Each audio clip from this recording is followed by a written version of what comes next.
What's going on, guys? This is Rob, and we are here with Venom War, and Spider-Man goes back to being Venom again. This story's really good so far. So, what this does is this initially kicks off with a story called Symbiote Necrosis, which is kind of a prelude to Venom War, but it is important to understanding everything that we're going to be talking about later on in this video. And Symbiote Necrosis wraps up the plot threads from Carnage and Venom in the sense that it opens up with Dylan Brock, the son of Eddie. Now, for those of you guys who are unfamiliar with what was going on, the long and short of this is, if you remember the story The King in Black, which introduced Null, the symbiote god, and all that kind of stuff, Eddie Brock basically defeated Null, and then he took control of all the symbiotes that existed across the universe. What that meant is he essentially left his son on Earth. He tasked the main Venom symbiote with protecting Dylan, and at the moment, Dylan still has the Venom symbiote. Now, a lot of stuff had happened in between those two things, some of which we'll talk about over the course of this video, and some of which isn't really important at all, but Dylan just kind of making his way in this life for the most part is kind of scrounging for cash because his dad left him in a pretty bad state. And this ultimately leads to him basically going and finding a job. The problem here is that while he's on this job site, he starts getting these random text messages, right? Where's daddy, Dylan? Where's Eddie? 15 seconds. Finally, Dylan is told by one of the guys he's working with not to go into the next room where apparently a scuffle was overheard, only for this guy to be killed. And then when Dylan looks in, everybody in there is dead. And right off the bat, the Venom symbiote knows that it's Carnage. Now, the other cool thing here is that Dylan's backpack was previously sitting at home, but it's sitting here in the warehouse. When they open it up, the whole thing is filled with explosives and the entire building gets blown to pieces. And so following that, Venom and Dylan go back to Dylan's home, only to find a lady who's basically strung up with her arm pointing out, essentially telling them where to go, and kind of toys with them with a statement of like, where's Eddie, right? What Carnage effectively told her to say. And so what happens is that when they get into this place, they find a cop who's been killed and strung up, and that immediately tells Venom where it is they have to go, which is Our Lady of Saints Church. Now, for those of you guys who are familiar with the history of Venom in Marvel Comics, you know that's the bell tower where Peter Parker cast off the Venom symbiote in the old Web of Spider-Man comics, I think it was, and where the symbiote bonded itself to Eddie Brock for the very first time. When they get in there, Carnage is waiting on them. Now, one of the cool things about the Carnage comics up to this point, and it's why I suggest that you check out the playlist that I'll have linked at the end of this video, it covers the entire Carnage and Venom run, is that Carnage, as he's been recently done, is incredible. He's not just like running around killing people indiscriminately. I mean, he is, but you really get like these cool depictions of how Cletus Cassidy operates on a personal level. And one of the things that's happened here is he basically has all these people that he's killed sitting as like individuals in pews in this church. And so he starts taunting both Venom and Dylan, right? Just kind of like, oh, well, I didn't really expect you. I expected Eddie to show up, but you know, that's cool. And so ultimately, this leads to the Venom symbiote manifesting itself because Cletus starts talking to the Venom symbiote about how dark it is. Now, one of the things to understand is that when the Venom symbiote bonded itself to Dylan, it didn't show Dylan everything that it's done. And so by and large, Dylan does not know the kind of things that the Venom symbiote did when it was bonded to Eddie Brock, when it was bonded to Lee Price, even to Flash Thompson to a degree during the Agent Venom storyline. The fact is, this entire situation has been orchestrated by Cletus in order to weaken the Venom symbiote. The reason being because there's a guy strung up at a bell tower who, of course, Venom is going to save. But with him hanging there, it starts activating the bell. And while sounds and sonics do weaken Venom, Venom goes to rescue the guy anyway. And that's when Cletus as Carnage makes his move. And the two of them literally have somewhat of a knockdown, drag out fight, but it's not very extreme. One of the big things that happens here is that with Carnage seizing control of Venom, it goes through all the memories of Venom in order to understand where Eddie Brock is. Because one of the things to know, for those of you guys who weren't really reading the Carnage stories, Carnage's main goal in the here and now in Marvel Comics is to basically find Eddie, kill Eddie, and then take over the role as the King in Black, seize control of all the symbiotes across the universe, and then just do whatever it is that he wants to do. Probably kill everything in existence, right? Become a god is really what he's striving for. But by accessing all the memories of Venom to try to find Eddie Brock, Dylan experiences everything that the symbiote had done when it was bonded to Eddie. And that's why when Carnage pulls the symbiote off of Dylan, Dylan doesn't really fight at all. The crazy thing about this, though, is that because Dylan is kind kind of a loose end. And because the symbiote wants to rebond to him again, Carnage kills Dylan on the spot. Now, as most of you guys know, when it comes to people who have symbiotes, they don't go to a tried and true afterlife. Instead, they go to the unbeyond. It's still a little murky in terms of how it all works out. Suffice it to say that Marvel's established that these symbiotes themselves are almost kind of antithesis to the Beyonders in Marvel Comics, those crazy, cosmic, powerful beings, basically indicating that like symbiotes themselves can become astronomically powerful. The long and short of this is that it switches over to the Carnage symbiote manifesting itself by bursting out of Meridius. Now, here's the cool thing about this going into the Venom stories and what's been happening. After the events of King in Black, when Eddie Brock became the King in Black, he basically went to what was called the Garden. And so what I want you to imagine here is like you die, basically. And when you figure out you die, you go through the 5 stages of grief. Except these stages of grief are versions of you that you can talk to. So you can talk to yourself when you're angry, you can talk to yourself when you're bargaining, you can talk to yourself when you're depressed. That's basically what this is, right? Physical manifestations of Eddie Brock as he's going through this process. The final stage is Meridius, the most powerful version of Eddie as a Venom symbiote that we've ever seen. So that's why each one of these guys, Wild, Tyro, Bedlam, they all speak like they're individual people, but they say they're Eddie Brock. It was a little off-putting and a little confusing when it originally happened, but over time it's begun to make a lot more sense due to expansions on how it's been done. The important thing here is this is what Carnage was shooting for, to arrive at the Garden at the end of time. If he can destroy the Garden or seize control of the Garden, then the connection to all the symbiotes that exist out there is basically lost. And Eddie Brock is just Eddie Brock. And so that's why Carnage goes after him first after destroying Meridius and just kind of like goes through and taunts Eddie and then actually accesses the memories of Eddie to understand everything that Eddie's seen, which again, all goes towards Carnage gaining absolute power here. The kicker is that Carnage, of course, destroys the physical form of the main Eddie Brock, which leads to the other versions just kind of panicking, not really knowing what to do, not knowing exactly how to react, and then Bedlam manifests. Now, Bedlam is really interesting. Bedlam is not quite Carnage. He's basically Venom full of rage. That's really all he is. And truth to tell, he stands the best possible chance of overtaking Carnage, but the chance isn't strong enough because Carnage overtakes every single one of these guys and even destroys one of them, which is kind of crazy here. Of course, the main Eddie remanifests itself again, and that's the important thing. Because Eddie is in the Garden of Time, and because Eddie is now a King in Black, he can never truly be killed. He'll always be able to reconstitute himself using what's basically symbiote matter. And so Carnage does the only thing he can do. He obliterates the entirety of the Garden. Now, there are a couple plot points here that I think do need to be discussed to kind of fill in the gaps of what's been happening. Number one, the only way in which Carnage is really able to overpower all these different symbiotes that are different versions of Eddie Brock is using All Blood the Necrosphere. The way he did that is during the Carnage run, he actually started traveling across the multiverse, killing every version of Venom that he could possibly find. And by absorbing those different versions of Venom that had immunity to fire or to sound or something like that, he got rid of those weaknesses. By killing a version of Null in an alternate reality, he gained the power of the Necrosphere. The other part of this is the story of Dylan. The reason being because even when Dylan died, when he went to the Unbeyond, he came across the Eventuality. The Eventuality is exactly what it sounds like. It is eventually what Eddie Brock will become. Now again, Marvel hasn't fully fleshed it out outside of saying that it's comparable to the Beyonders seemingly in power. We don't know the full totality of what it can do, what it's capable of, but it's almost this just incredibly powerful ethereal thing. All it really did with Dylan is it told him he has 5 questions. One of those questions will get answered over the course of this video. The other one is a little bit murky. But the final thing that Carnage does after the seeming defeat of Eddie Brock and all these different symbiotes on the Garden at the end of time is he travels back to the Dark Force dimension where he had previously imprisoned Anti-Venom Flash Thompson. The reason for this was that seemingly Anti-Venom was the only guy that could actually defeat Carnage. And so Carnage just sort of locked him away to keep him off the board so that Flash wouldn't be able to do anything to get in the way of what it was that Carnage himself was trying to do. By re-accessing the Dark Dimension and facing off against Anti-Venom, seemingly Carnage absorbs the Anti-Venom symbiote unto itself. And when that happens, it makes Carnage immune to the effects of anti-venom. Of course, as you guys know from our coverage, or you may not know from our coverage over the years when it came to the Venom mythos, the anti-venom symbiote can literally destroy other symbiotes, and it almost took away Spider-Man's powers when the two of them first came into contact. The kicker about all this is that going into the main Venom War story itself with Carnage issue number 8, it actually shows that Carnage did not get a hold of the anti-venom symbiote, and as a result of that, Flash Thompson is now one of the very, very few guys out there seemingly with the power to be able to overcome Carnage, because fire won't work and Sonics won't work. And so what this does is it switches over to Venom issue number 35, again as part of the main Venom War story, and it focuses on what the Venom symbiote itself was doing after healing Dylan, after he'd basically been attacked by Carnage, and then bailing. And what it says is the symbiote just kind of muses over his situation, and he says, I can even smell the blood, the sweat,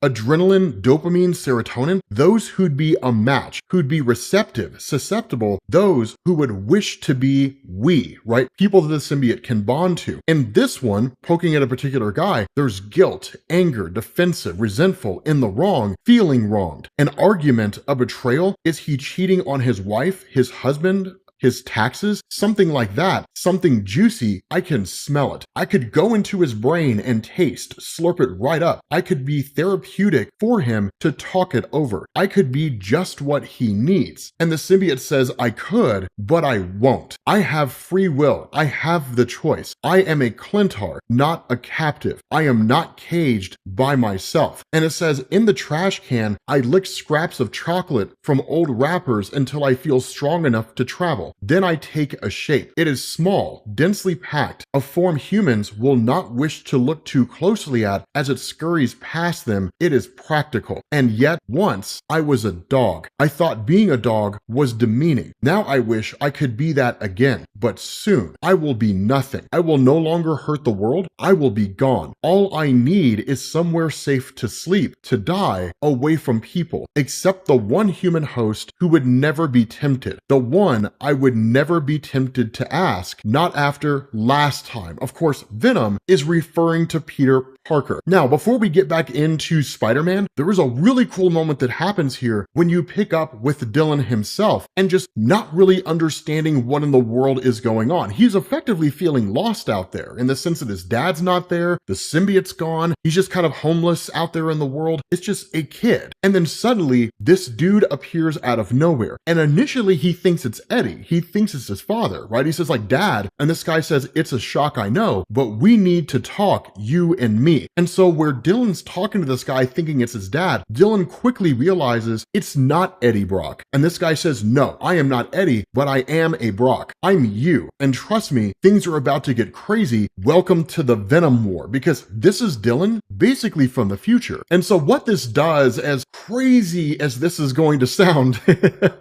of course, Eddie and Bedlam and Tyro and Wild, those guys didn't die when Carnage blew up the garden at the end of time. I mean, there's no way that Carnage could have killed them. And so what they do is they manifest on Earth in the middle of a wrestling match. I know, I said it was going to sound kind of crazy, but it is really, really cool here, because what goes on is not them just engaging in a traditional wrestling match. I mean, I guess it kind of is, but it's more just like dominating these guys in order to make a point, in order to get people's attention, right? And so when that happens, Eddie Brock picks up the microphone and says, this is not kayfabe, which for those of you guys who are not fans of wrestling or don't know about wrestling, kayfabe is when you maintain character. But he says, clear out the rubberneckers, but keep those drone cameras rolling. I've got a message for the folks at home. This ring is ours now. It belongs to the Kings in Black, and you do not get it back until we get what we want. Two things. We want my son and we want my other, because this war is not for some belt. It's for something much more important. Welcome to the Venom War. Now again, this is not going to turn into a wrestling event. Don't worry.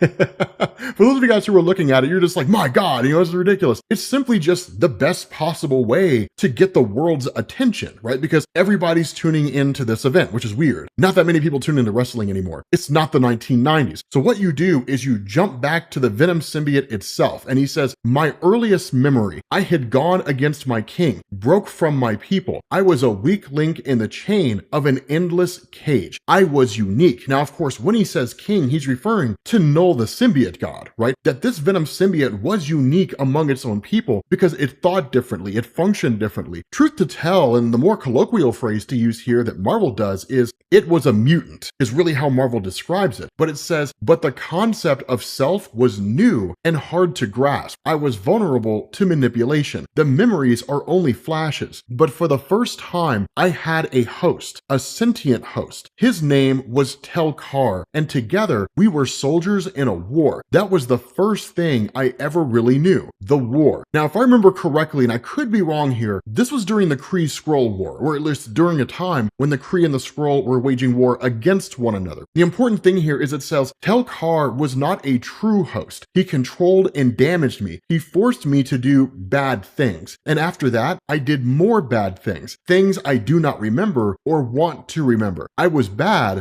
inside. But then came my second memory, a memory of another war, another soldier. I touched a mind after so long in darkness, and such a mind. Of course, it's referring to Secret Wars. Now, the cool thing about the original Secret Wars in 1984, for those of you guys who aren't really familiar with it, Venom was not really a concept at that point. When Spider-Man originally got the black suit, it was just supposed to be a different suit design. It wasn't until not long after that Marvel came along and turned it into an actual sentient being called Venom. It was kind of a follow-up story that ultimately led into the establishment of Eddie Brock. It was cool, but what the Venom symbiote says is compassion that shone like sunlight, responsibility that stood like stone, a gnawing guilt that demanded all lives be saved. I did not know yet what a saint was, but surely this was a saint, Saint Peter. And it really just kind of highlights the idea that when the Venom symbiote bonded to Peter Parker, it changed it, but it changed its nature and its structure. It's the reason why the Venom symbiote became so dark when it was bonded to Eddie, because Eddie had a very dark and angry persona at that point in time. And that's why when Peter Parker says, wow, like this is crazy, it's not bad. It's different, but not bad. The symbiote thinks to itself, not bad, he says. I was not bad. I would have done anything for him. So I did everything for him. I took on his war, his mission, even while he slept. I piloted his body to better protect his kind. I wanted to be with him forever. And in the place of saints, he tried to destroy me. Now, this is really cool here because, again, referencing the old Spider-Man stories, when this happened, it wasn't as though the Venom symbiote was established. It was just one of these things where Peter was going out into the night while he was asleep, being controlled by the symbiote and like facing off against different criminals. But the symbiote was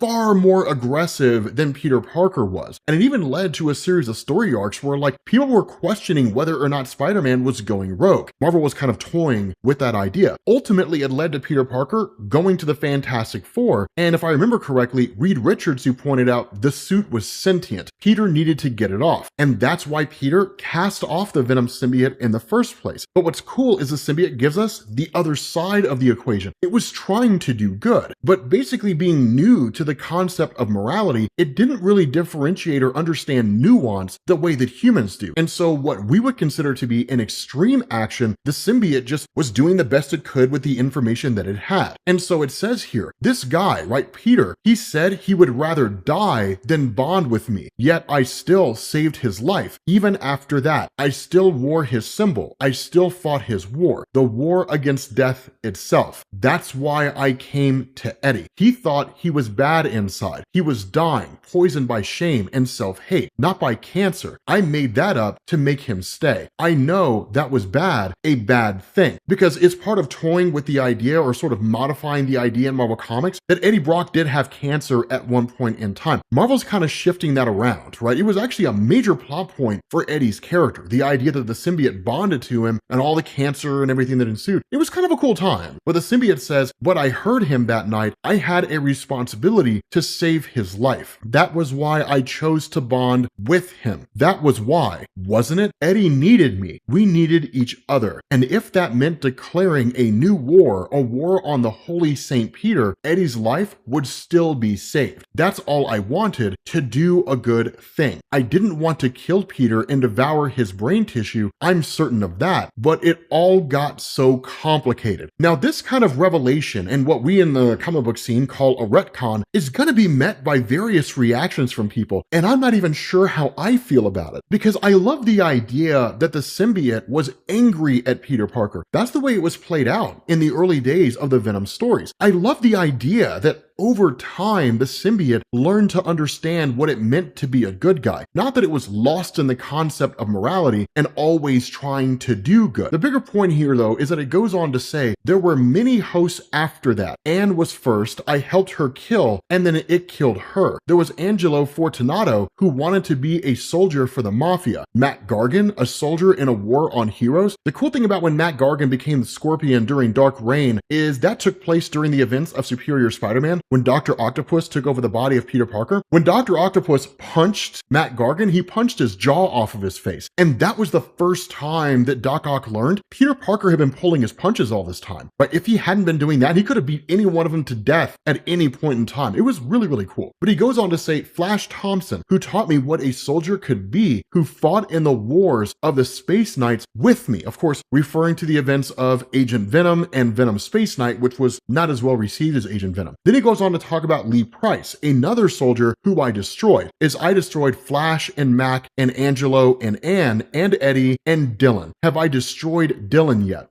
Dylan, my child, he wanted me to be his soldier, to fight his war, to fight death, to save lives. But I couldn't save Eddie in the end. I couldn't save Dylan. I cannot save anybody. I am not a symbiote, but a parasite. I destroy hosts. Now I am hiding here in Peter's closet, the place I once felt useful, wanted, and safe. I am hanging with shirts and socks and other costumes, simple dead things of spandex and cloth who do not think or feel or judge me. I am waiting to be dead like them. I have always been a thing of war, and like war, I leave scars, and scars are left on me, too many. Meridius told me that Dylan was alive, that Eddie was coming back, but I don't know if I can believe him, because I destroy my hosts. I destroy those I love. So I am here in the home of the one host who would never bond with me, who I would never bond with, hidden with the other empty suits, waiting for death or the hand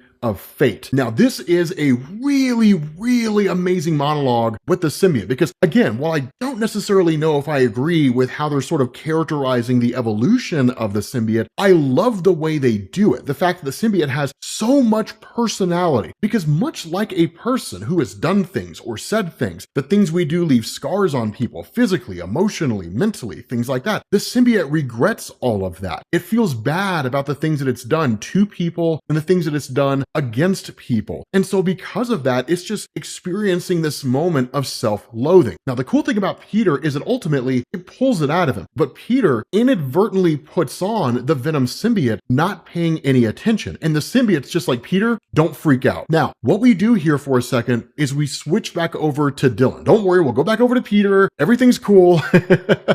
But you switch over to Dylan momentarily. And Dylan is again talking to his older self. And what he talks about here is the idea of coming across the eventuality, that it said that Dylan had 5 questions. And Dylan asked one of the questions. He said that he had to know if the Venom symbiote ever got back with Eddie again. The eventuality showed him what would happen if that took place. And it basically led to Eddie Brock becoming the new King in Black and seemingly becoming a villain. Every bit as evil as Null the symbiote god was, which is seemingly what he would become if he became Meridius. Dylan cannot handle this revelation, the fact that his father becomes the anti-all, that he wipes out the existing cosmos and then prevents any other universes from coming into existence, simply just resting within oblivion itself. And so the second question Dylan asked is, how do I stop my father? And the response to the eventuality was, you'll know when you're older. And that's really where it ends. We don't find out what the other 3 questions were, although I'm sure we will over the course of this story. And that's where Dylan asks his older self, like, what am I supposed to do? Like, do you know how it is that I'm supposed to defeat defeat my father. And in a lot of ways, Dylan, the older version, talks about the future he comes from, about how things are dark, but he doesn't really offer much in the way of details. But given the circumstances and the desperation of traveling back to his younger self, it looks like Eddie bonds with the Venom symbiote and things get bad really, really fast. And so before Dylan gets any real questions from his older self simply says, just look out for ... Dylan doesn't find out what it is, and his older self vanishes, at which point he's met by Bryn Waters' Toxin. Now, of course, Toxin is another symbiote that's out there. We don't have to go super in depth into the nature of his character. Suffice it to say that like Normie Osborn, again, like the grandson of Norman Osborn, as well as Bryn and Dylan are all basically friends. And word reaches the ears of Dylan, and really sees it on TV, that his father is back on Earth. So they ultimately go to visit him. But what happens is you switch back to Peter Parker in this really cool moment where Peter's talking to the symbiote, and where the symbiote's just experiencing like all this self-loathing and saying like, I can never bond to anybody again because I basically destroy everything that I get to. The response of Peter is, it'd be nice if that were true, wouldn't it? It'd make things easy. The trouble is, I've seen you do the right thing. I saw Flash make you into a hero. I saw you and Eddie save the world. So you don't have the excuse anymore. But the reality here is that the symbiote does have free will. And Peter points that out, right? You're not some mindless monster. You're not so alien that you don't know what good is. If you ever were, you learned. So now you're stuck with the choice. Do good things, do bad things. Even doing nothing is a choice. And it sucks. Obviously, nobody asked for this, but the price of living is choosing how to live. Every day, every moment, we're alive. That's the only power any of us have. And so what this does is it switches back over to everything going on with like Eddie Brock and all these guys in this crazy wrestling ring. Now by this point, everybody's fled except for like the announcers who for some reason are still here. In their defense, I would probably do the same thing. I'd be like, I want to see how this ends, right? I'm invested.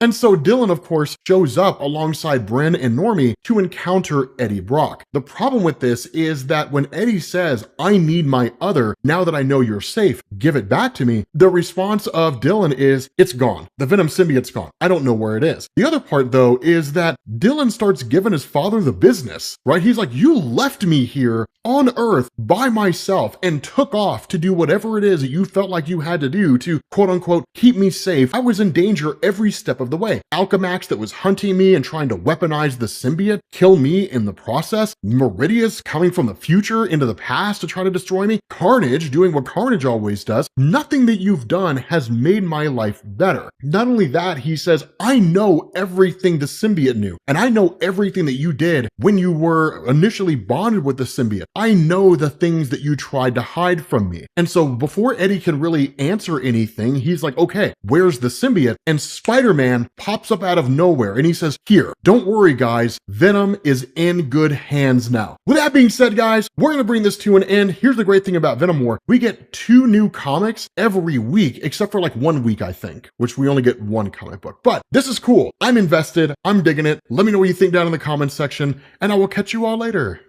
Peace.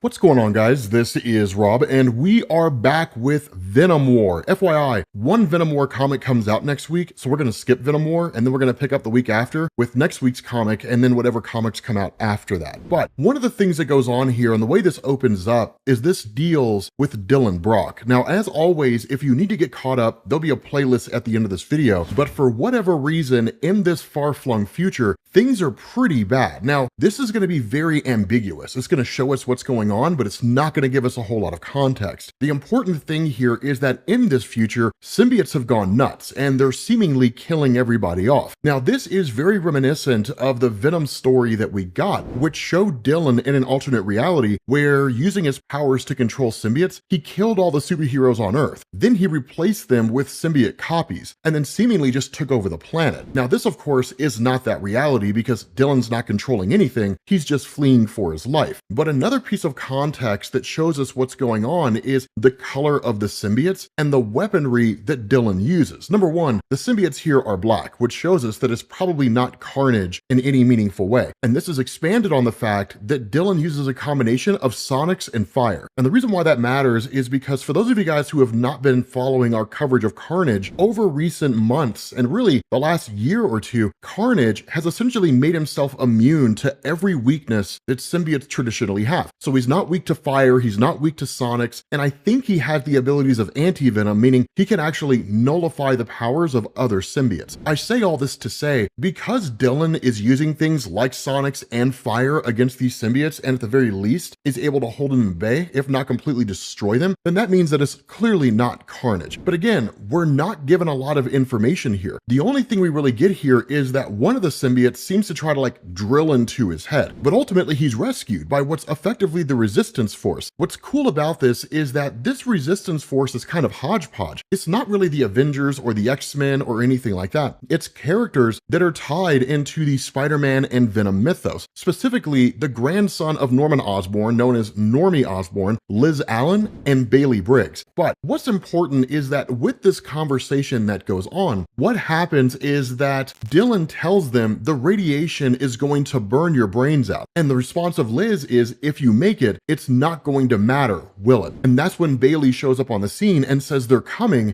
dozens of them. So it kind of has this almost Matrix type feel, right? Where like the squids would descend on Neo and Morpheus and all of them in the real world and things would go sideways, that the symbiotes are basically hunting for everybody. But again, we don't know who's controlling them. We don't know how things got to this point. We have no clue. And so the result of this is that it essentially establishes this moment as a precursor or kind of prequel to when Dylan from the future showed up to talk to his younger self in the first issue of Venom War. And so as all these symbiotes descend on them, the time portal opens for Dylan to jump through, right? Because he's using basically Dr. Doom's time platform, albeit in a modified state, and ends up being sent to the past, basically to the present day. And that's when he talks to his younger self. And again, this kind of bookends, right, directly into that conversation in the first issue of Venom War. That conversation is a lot more in depth than what we're getting here. So again, feel free to check that video out if you need to get caught up. The important thing and what's cool is between this and that particular issue, we still don't know what's happening. All we know is that Dylan is here for the purpose of trying to build a weapon that can destroy symbiotes and essentially save their future. But at the same time, because of the fact that there's no guarantee he'll succeed, the idea is to keep that future from coming into existence. And that's why he says things like, the time machine on my back is doom tech. If I can change the past, it'll stay changed. But time's a juggernaut. It goes where it wants to go. The further back you travel, the harder it is to change where you came from. I can't kill the future, not alone. I'm gonna need your help. Now, this description of affecting the past actually kind of flies in the face of how Marvel Comics works, because historically speaking, the correct statement to make here is the further back in time you go, the harder it is to save where you came from. The reason being because if Dylan were to travel 1,000 years into the past, right, and he were to try to prevent that future from happening, sure, he probably could, but any number of things could take place between that moment that he stops and the 1,000-year mark that he came from that could totally change how that future plays out, right? So again, it's one of the things about time travel in Marvel that can just sort of be wonky. The important thing is that Dylan basically just kind of teleports to a new location, and as his older self, he's talking to his symbiote. Now, this is important because one of the things we know that happened in the first issue of Venom War is his younger self lost the Venom symbiote. So his younger self's just walking around as a normal kid, right, with no real powers or anything like that, meaning sometime between now and the future, he regains a symbiote, but we don't know if it's Venom, we don't know if it's a different one, we have no real earthly clue here. What is important is that he reads off a piece of paper and says, eyewitnesses claim a man with molten skin plowed through the street like a Sherman tank. And so that's when we realize it's the Molten Man that he's going after. Now, Mark Raxton is an old school character. He's been around Marvel Comics really since like 1965, and largely he's been a Spider-Man character. And one of the cool things about this is that over the years, he's been both an ally and an enemy of Spider-Man, but his powers are seemingly the reason why Dylan's here. The reason why is because, and I know this is going to sound like a terrible analogy, Molten Man is almost like a less powerful version of Johnny Storm, if we're being honest, right? Because of the alloy that's bonded to his skin, which has long since been cured, and he's just like a normal dude. What this means is he can superheat his body up to like, I think 300 or 400 degrees Fahrenheit, but he can also shoot shoot fire out of his hands. And so being able to weaponize a person that can use and create molten energy is right up the alley of someone like Dylan. And most likely what would happen here, if I'm just a betting man, is that these various abilities of Molten Man are going to be taken from Dylan himself and either given to someone or given to Dylan directly. Now, the other cool thing is that it still also focuses on the nature of Dylan's character, because he's showing up here at a time when Spider-Man is first encountering Molten Man. And so in a lot of ways, he can't really intervene. Otherwise, he risks changing the entirety of the time stream. So he just kind of observes and then waits for an opportunity. But what it does here is it switches over to Eddie Brock and Anne Weying when the two of them first meet. And it's a really, really cool depiction of them, because one of the things that it shows is the nature of Eddie before he ever became Venom. And it's one of the long lost elements of his character's history that Eddie was a great guy. And so when you look at the totality of his character's evolution over the years in Marvel Comics, what you basically see is a guy who was doing his best and then thrown into an impossible situation where his career was destroyed by Spider-Man, albeit due to his own fault. And then through his anger and rage, ended up becoming Venom and then became a bad guy, right? The dude was just hurting. And then over time, due to any number of factors, right? Contracting cancer, things like that, he ultimately turned his life around and then became a good guy. So the story of Eddie's phenomenal if you kind of look over the entire history in Marvel. The other thing here is there's a third guy who's observing them, and we're not told who he is. But if I'm a betting man, and given the history of what's going on here in Marvel, and specifically what's been happening over the course of the Venom comics, I would argue that it's probably Meridius, right? The person that Eddie Brock is destined to become, and kind of this guy who can control all these symbiotes across the universe and seemingly the multiverse, but is basically a villain. Now that ties into the story of Meridius, we don't have to go into it, but the fact is, right, that what happens is that as he leaves, he makes a comment to Anne where he tells her what her middle name is. The reason why is because it's sort of a game between herself and Eddie, where Eddie was trying to guess what her middle name was, things like that. The fact that like a random dude just walks by you and tells you what your middle name is, it is a little strange, a little creepy, and he looks so much like Eddie because he is Eddie, right? It's just sort of like, this is weird. This is very strange. But the whole moment is basically distracted when Eddie steps in and then says, hey, like, have you ever seen Spider-Man grab the camera, right? Because Eddie was a reporter long before he became Venom. And so what happens is that when they end up arriving to where Molten Man has been captured by Spider-Man, that Dylan is watching all this unfold. And even he gets distracted. He's got a mission to go on, but he gets distracted because he sees Anne. And the reality here is he's never actually met his mom. I mean, he kind of has, but kind of hasn't. The reason why is because almost immediately after Anne gave birth to Dylan, she took him to his grandfather, right, and like dropped him off there because she did it at a time when she was struggling with the whole she-Venom persona. So she wasn't really in a position to raise her son. She died shortly after, and so he just never met his mom. And so it's a really, really cool thing because of course Molten Man breaks free and then Dylan's observing all of this stuff and then he sees it as his moment to strike. That what happens is Molten Man just like punches him, right? You know, get out of him away. He just sees him as a random bystander. Dylan catches up to him. Dylan's able to offer some measure of a distraction, and then he injects him, or at least draws out some of the substance from his body, only for Spider-Man to arrive on the scene and just be like, so what's going on here, man? Now, here's a funny thing. Because this is Venom issue number 36, we won't find out until the 37th issue comes out. Instead, what we end up doing is switching over to what I think are two of the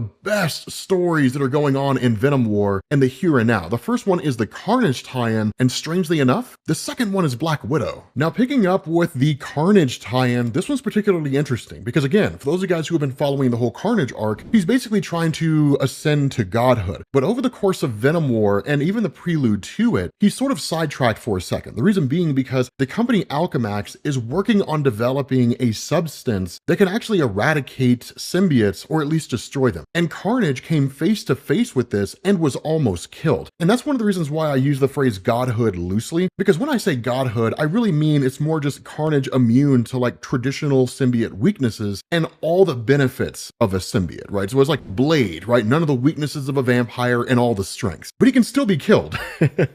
And so that's really the main concern that Carnage has in the here and now. Now, what we also know, just covering the comic stories, is that Flash Thompson, also known as Agent Venom, has actually been following Carnage all this time, trying to figure out what he's up to, which I guess is really more anti-Venom than Agent Venom. But for Carnage himself, as most of you guys know, the guy's got like just an insane psychopathic bloodlust where he just loves inflicting harm on people. But what he's doing is tracking individuals down, trying to understand what's going on with the K Project from Alchemax. And in fact, we'll figure out what that is when we get to the Black Widow tie-in. But it's one of the things you guys are going to notice over the course of this, that with all these different symbiotes, some know what's going on, some don't, but everybody has a different piece of the puzzle. So it's kind of cool, right, in terms of how it all comes together. Now, one of the things that happens with Flash is that in order to like save the life of this last guy that's basically being tortured by Carnage, that he offers a kind of distraction by creating an explosion. Again, not enough to really kill Carnage, but it is enough to piss him off. Because what happens is when he gets back up to the surface, Flash Thompson is nowhere to be found. I mean, obviously the guy's not going to linger around and risk fighting a hyper powerful symbiote. He would probably get himself killed. And so what happens is Carnage just goes about continuing on his mission. And what this does is it picks up with a girl named Sally. And it's kind of cool, right? Because we get this monologue or this kind of theme where it says, when someone asks what Sally Christensen does for work, she lies. The truth invites questions and explanations that she would rather avoid.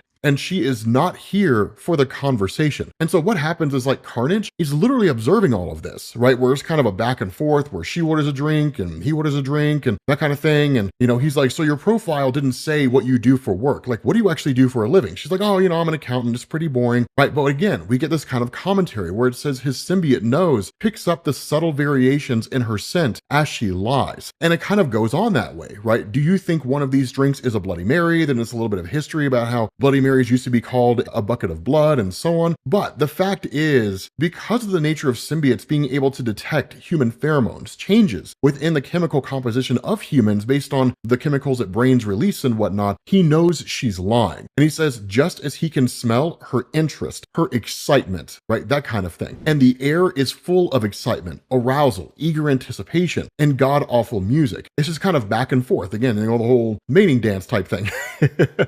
And the thing about this is that as they're going back and forth, what happens is Cletus Cassidy seizes control of her. And because of the nature of him and his symbiote abilities, he can literally extend tendrils into a person and absorb their memories. He's been able to do that for quite some time, read their mind, so to speak. And so he basically starts going through her head. And what he learns is that 3 years ago, that Sally was stuck. She was scared that she would lose her job. Months of research had basically led nowhere. The symbiote strains remained cannibalistic, violent. However she combined them, they still tore each other to pieces. Then he showed up, Finn Taylor from some Alchemax subsidiary, and he brought her a substance that she didn't know what it was, but she took it and used it. And it was the breakthrough that she needed. It made the strains pliable, workable, destructible. In return, she gave him access to everything. And so that's really kind of the first trail that he needs. Now that he has the information from Sally, it's time to go after Finn. And that's exactly what he does. That he kind of has this muse where he says, according to his dating profile, Finn Taylor works hard and plays hard. Finn drinks old bourbon and pays extra to get clear ice cubes. Finn watched American Psycho and thought, cool. Finn prefers blondes, lying blondes, right? And so in this conversation between all these guys that are talking, Finn particularly talking to this blonde girl, that is just kind of like, oh wow, you know, what you do is so interesting and that sort of thing. But at the end of the day, what we learn is that Finn built his house in order to impress, right? Generic American modern, new money McMansion, anti-symbiote security system. Can you feel it, right? Of course, it's Cletus Cassidy talking to his symbiote, and the symbiote says, I can feel it, right? And so while they're there, right, when Finn gets the blonde into his house, Cletus is just following them, right? Ever the just crazy serial killer type guy, and knocks on the door pretending to be a door-to-door salesman, which is so strange to show up there so late at night. But then there's this really, really amazing moment, right, where Finn just kind of tears into him, right? Like doing door-to-door sales on a Friday night, begging, like, aren't you embarrassed? Don't you have a shred of dignity? And Cletus says, come on, sir, no reason to offend my manhood. And Finn responds and says, oh, I beg to differ. I mean, look at you. And that's when Carnage says, yes, Finn, look at me. And that's when Finn realizes, oh my God, it's Cletus Cassidy, and just flees for his life, right? Just goes running through the house. Carnage just tears after this guy. But notice this, right? The way that it's done. For Carnage, it's as much about the thrill of the hunt as it is anything else. The symbiote feels the weapon before he sees it, like he can taste the chemical in the air. It only proves he's in the right right place. And where this weapon is fired off by Finn, it has no real bearing or impact on Carnage whatsoever because it does inflict pain, but he was prepared for that. And so what happens is that Finn gets to what's basically a safe room, right? Tells the blonde to go in there, right? The code is 1492. Keep yourself protected, keep yourself safe, but there's no response. When he gets out there, she's just been massacred, right? By Carnage. And Carnage is literally just waiting on him, right? And so he immediately seizes control of Finn. And this is when the crazy nature of Carnage comes into play, right? Finn Taylor can feel it as the symbiote consumes his blood, his bones, his nerves and muscles. He can feel the moment his lungs crumple and his heart stops beating. And so where Finn was making a phone call, basically saying like, there's an emergency here, you need to send a crew, that instead Carnage, who's currently in control of Finn, controlling him entirely, just picks up the phone and says, no, everything's fine, don't worry. And like, it terrifies Finn because he realizes now he's being controlled by Carnage and there's nothing he can do to stop it, which gives Carnage seemingly all the access that he needs based on his memories from Sally in order to fully understand what's going on with Project K from Alchemax. And that's when you switch over to Venomous, which I kind of feel like is potentially a runaway hit that's going to be coming out of Venom War. What this does is it focuses on the character of Black Widow, who has her own individual symbiote known as Sliver. It's cool. Now, the reason why this happened was just because of the fact that during the main Venom War comics, that the Sliver symbiote was quote unquote birthed from Venom and then bonded itself to Black Widow. And she's kind of been carrying it around ever since. But it's sort of cool, the idea of Black Widow having a symbiote all her own. It makes sense, giving her kind of role and the fact that she is a Black Widow, tying into the Spider-Man mythos and whatnot. But what she's observing here is essentially an underground black market kind of sales call, effectively, where like these experiments are being done and things like that. What it does is it focuses on a guy named Dr. Freck. And what he says is, many of you have traveled far for this event, so I won't waste your time. What is the single biggest threat to the control of your sector of the world? I'll answer for you. It's symbiotes. The overabundance of Clintars makes it feel like every hero or villain has a new symbiote suit. All that alien goo cannot be good for business, unless of course you have a failsafe. And he presents K42T, which is Project K. That's what Carnage is hunting for, and Black Widow already knows about it. And in fact, that's kind of what her comic up to this point have been. Technically, this is the Venom War Venomous tie-in, but even like the couple of comics she had before then was her basically learning about K42 and then tracking down scientists and basically destroying their stuff. I mean, that isn't really worth covering, but this one is, right? This one's pretty cool because he says, this vial is your silver bullet to the symbiote mess. K42T is a specific formula created to control and neutralize a symbiote threat. In order to show you the efficacy of K42T, we must first create a symbiote. Observe as we inject this patient with a sample of symbiote tissue that I took from my tenure at Alchemax. They just like bonded to the poor sap. And so Black Widow talking to Sliver, right? Talking to her own symbiote is like, okay, like when do we strike? And she's like, I'll give you the word. The symbiote manifests around this guy, which just turns him into this crazy mindless beast. And before Dr. Freck can inject this guy, all hell breaks loose, right? So he's like, oh my God, he's gonna kill us all, right? And so that's when Black Widow jumps in and basically goes on the attack. She initially strings up Dr. Freck, kind of keeping him out of the way so nobody really has to focus on him, or at least some kind of distraction that he would offer. And then she turns her attention to the symbiote itself. One of the cool things that goes on is that because Black Widow is so extremely experienced with spy work and different things like that, her and a symbiote are like a perfect match. It's almost kind of like Agent Venom, right? When Flash Thompson originally got the Venom symbiote and then basically became a kind of soldier without all like the legwork of him learning about it, things like that, which may or may not be right up your alley. What is cool is that when Black Widow goes on the attack, right, she kind of comments even on her own symbiote, right? Sliver has really come into their own. I couldn't have done this without their help. I hope Hawkeye doesn't get jealous, right? You know, I mean,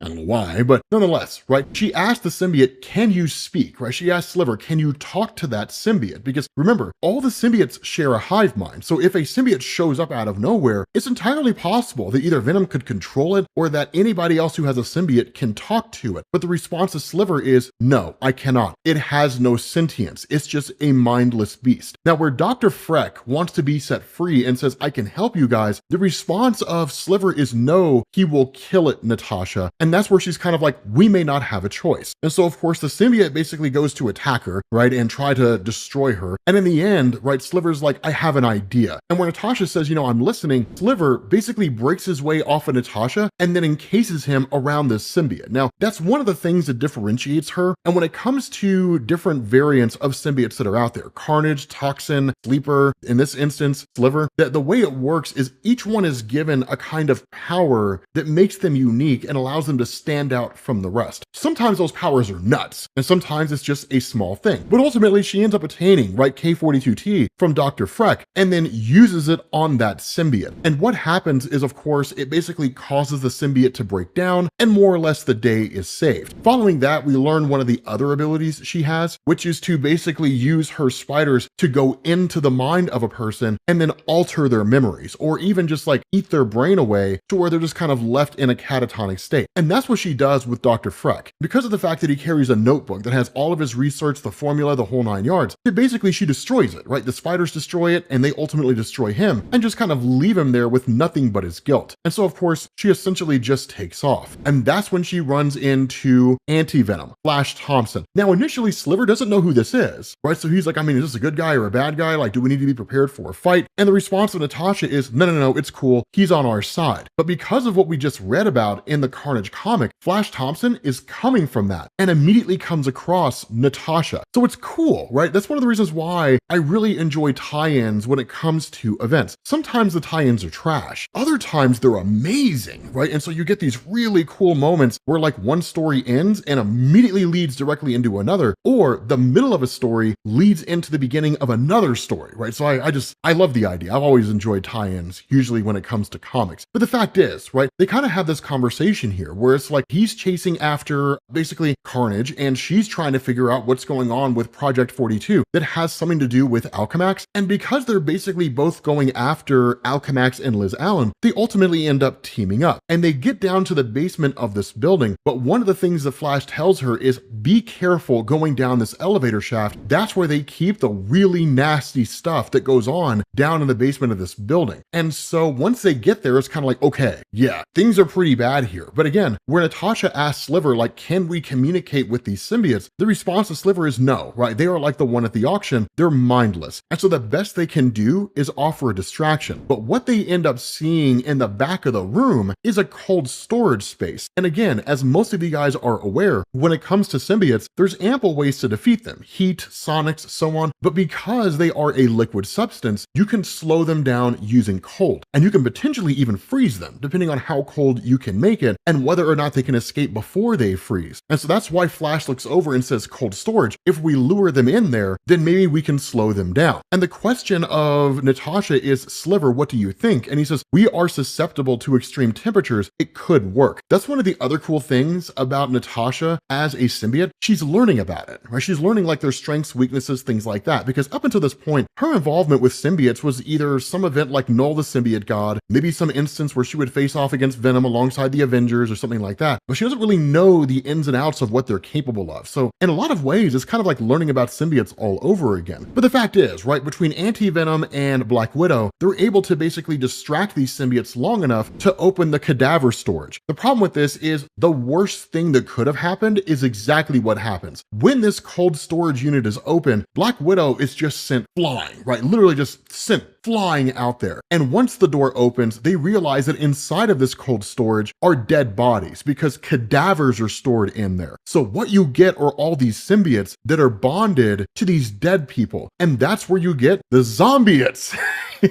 I'm not even lying. There's a tie-in to Venom War where you have zombie Venoms. And I gotta be honest with you guys, I know this sounds like kind of silly and nonsensical, but like, I'm here for it, man. I really, really want to see what this is gonna be like. But with that being said, guys, we're gonna bring this video to an end. Hopefully you enjoyed it. If you did, drop a like. Let me know what you think down in the comment section, and I will catch you all later. Peace. What's going on, guys? This is Rob, and we are back with Venom War. Venom Spider-Man fighting Bedlam, zombie symbiotes, the whole 9 yards. So before we get into the Spider-Man and Bedlam fight, we do have to talk about zombiotes for two reasons. One, because they referenced it in that comic, so we got to cover it ahead of time. And two, because this comic is amazing. It's everything I hoped it would be. So what goes on here is you pick up with a couple of Roxxon security guards, right? Transporting money, that kind of thing. And to kind of lead up to this, right? You guys can always check out the playlist at the end of the video if you need to get caught up. The long and short of it is that Alchemax was basically experimenting with symbiotes. The idea of potentially bonding symbiotes to like dead people in order to control them and make them do whatever it was they wanted to do. Ultimately, things went sideways and they ended up breaking out. And what this did is it just led to like zombie symbiotes overrunning the city of New York. So this whole thing is kind of gripped everybody, which is why one of these guys is sort of panicky. The other guy is just kind of like, you know, it's whatever. We got to stop and get snacks, munch on delicious goodies. But the cool thing about this is they're kind of like, look, like we're in New York City, right? We have more superheroes than anybody else in the world. Yes, there's these kind of crazy zombie things going on out there, but it's not a great big huge deal. Only for one of these guys to basically get like snatched up, right? This guy Dougie or Doogie, I don't know how you would pronounce it, but nonetheless, he gets snatched up, right? Mac looks out the car and just sees like this guy being chewed on. And like Dougie's like, drive, Mac, just drive. And so this guy just starts hauling as fast as he can. At that point, we switch over to She-Hulk and Patsy Walker. And of course, She-Hulk being here, right? The day is saved, said no one ever, but it is kind of a cool thing, right? Patsy Walker is dope in this instance because for those of you guys who don't really follow Hellcat, it kind of makes sense. She's not an overly significant character, but she does have some cool stories. She's dope in this. And the reason why is because she's not following the traditional superhero role, which is to say, oh man, you know, these people who are being bitten by these zombie symbiotes are being infected with like the symbiote virus and like they're becoming zombies essentially themselves, but they're alive in there so we can save them. She's like, nope, we're gonna kill every single one of these guys. And that's exactly what she starts doing. She starts killing everybody. Like literally, it's this like dad who's attacked and like his kids are watching on while it's happening. And like Patsy just like kills this dude and rips his head off. And where She-Hulk's like, what are you doing? The response of Patsy is like, no good sugarcoating the situation, Jennifer. Kids gotta learn. The world's a dark place and getting darker by the second. And so the question's like, what do we do in this situation? And literally, Patsy's just like, we follow the George A. Romero plan, right? Destroy the brain or remove the head. Of course, a great reference to Night of the Living Dead.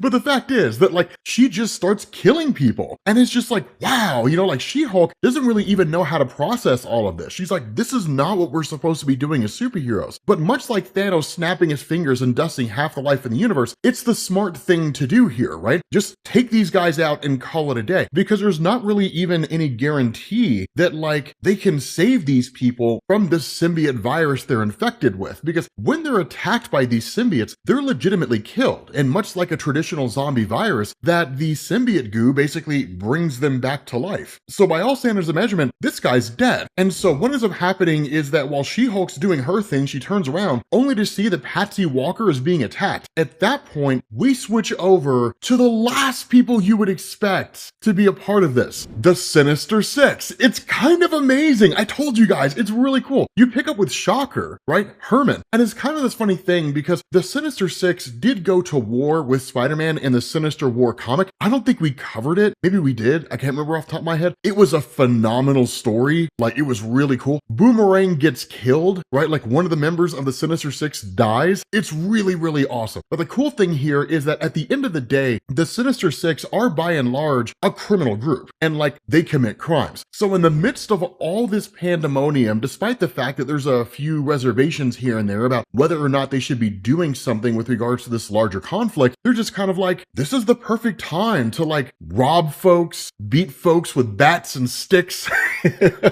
which is exactly what they start doing. They literally rob a money truck, or at least they try to knock this thing over. The problem is that like when this truck is attacked by the Shocker, who just, you know, sends this thing flying, right, knocks it over, that like Overdrive, the guy who has the ability to like supercharge things, and really it's cool when he does it to cars because he makes them go faster, that when they get the vehicle open, like these zombie symbiotes immediately attack them.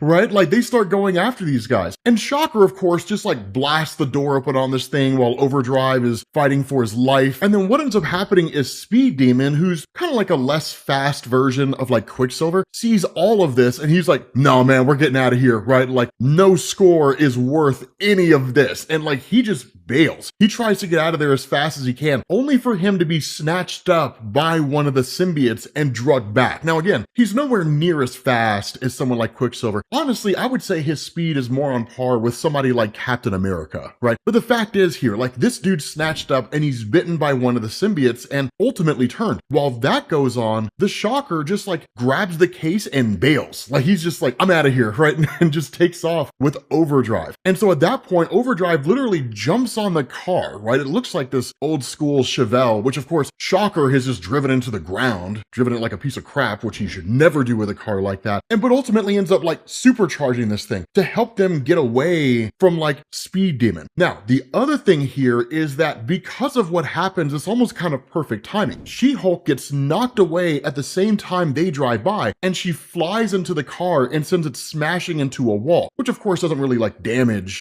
Shocker or Overdrive or anybody like that. But it's kind of like, what do we do? Because things are about to go sideways because now we've got Speed Demon and Patsy Walker hot on our heels with an army of zombie symbiotes following them. Now here's the cool thing. There's another guy who's going to appear in this and is going to seize control of the zombie symbiotes. And it's not going to be the person that you think it is, right? It's really, really cool. And so at that point, we switch over to the Spider-Man versus Bedlam story. So what this does is this initially picks up at Alchemax headquarters. And again, just kind of a bit of a refresher because we never really covered it all that much. Alchemax is an organization that's been around in Marvel for a very, very long time. It's largely associated with Spider-Man. But the cool thing about it is that while they deal with all kinds of biological weapons and different things like that, they've largely been focusing on symbiotes in recent years, specifically after the events of King in Black. And even really before that, right? The idea of weaponizing symbiote matter and using it to create like super soldiers and different things like that, right? Agent Venom is a good example. But one of the things that happens is we end up finding out that Liz Allen, who's currently the CEO of Alchemax, is having a meeting with Meridius. And so Meridius being here reveals the fact that he's actually the one behind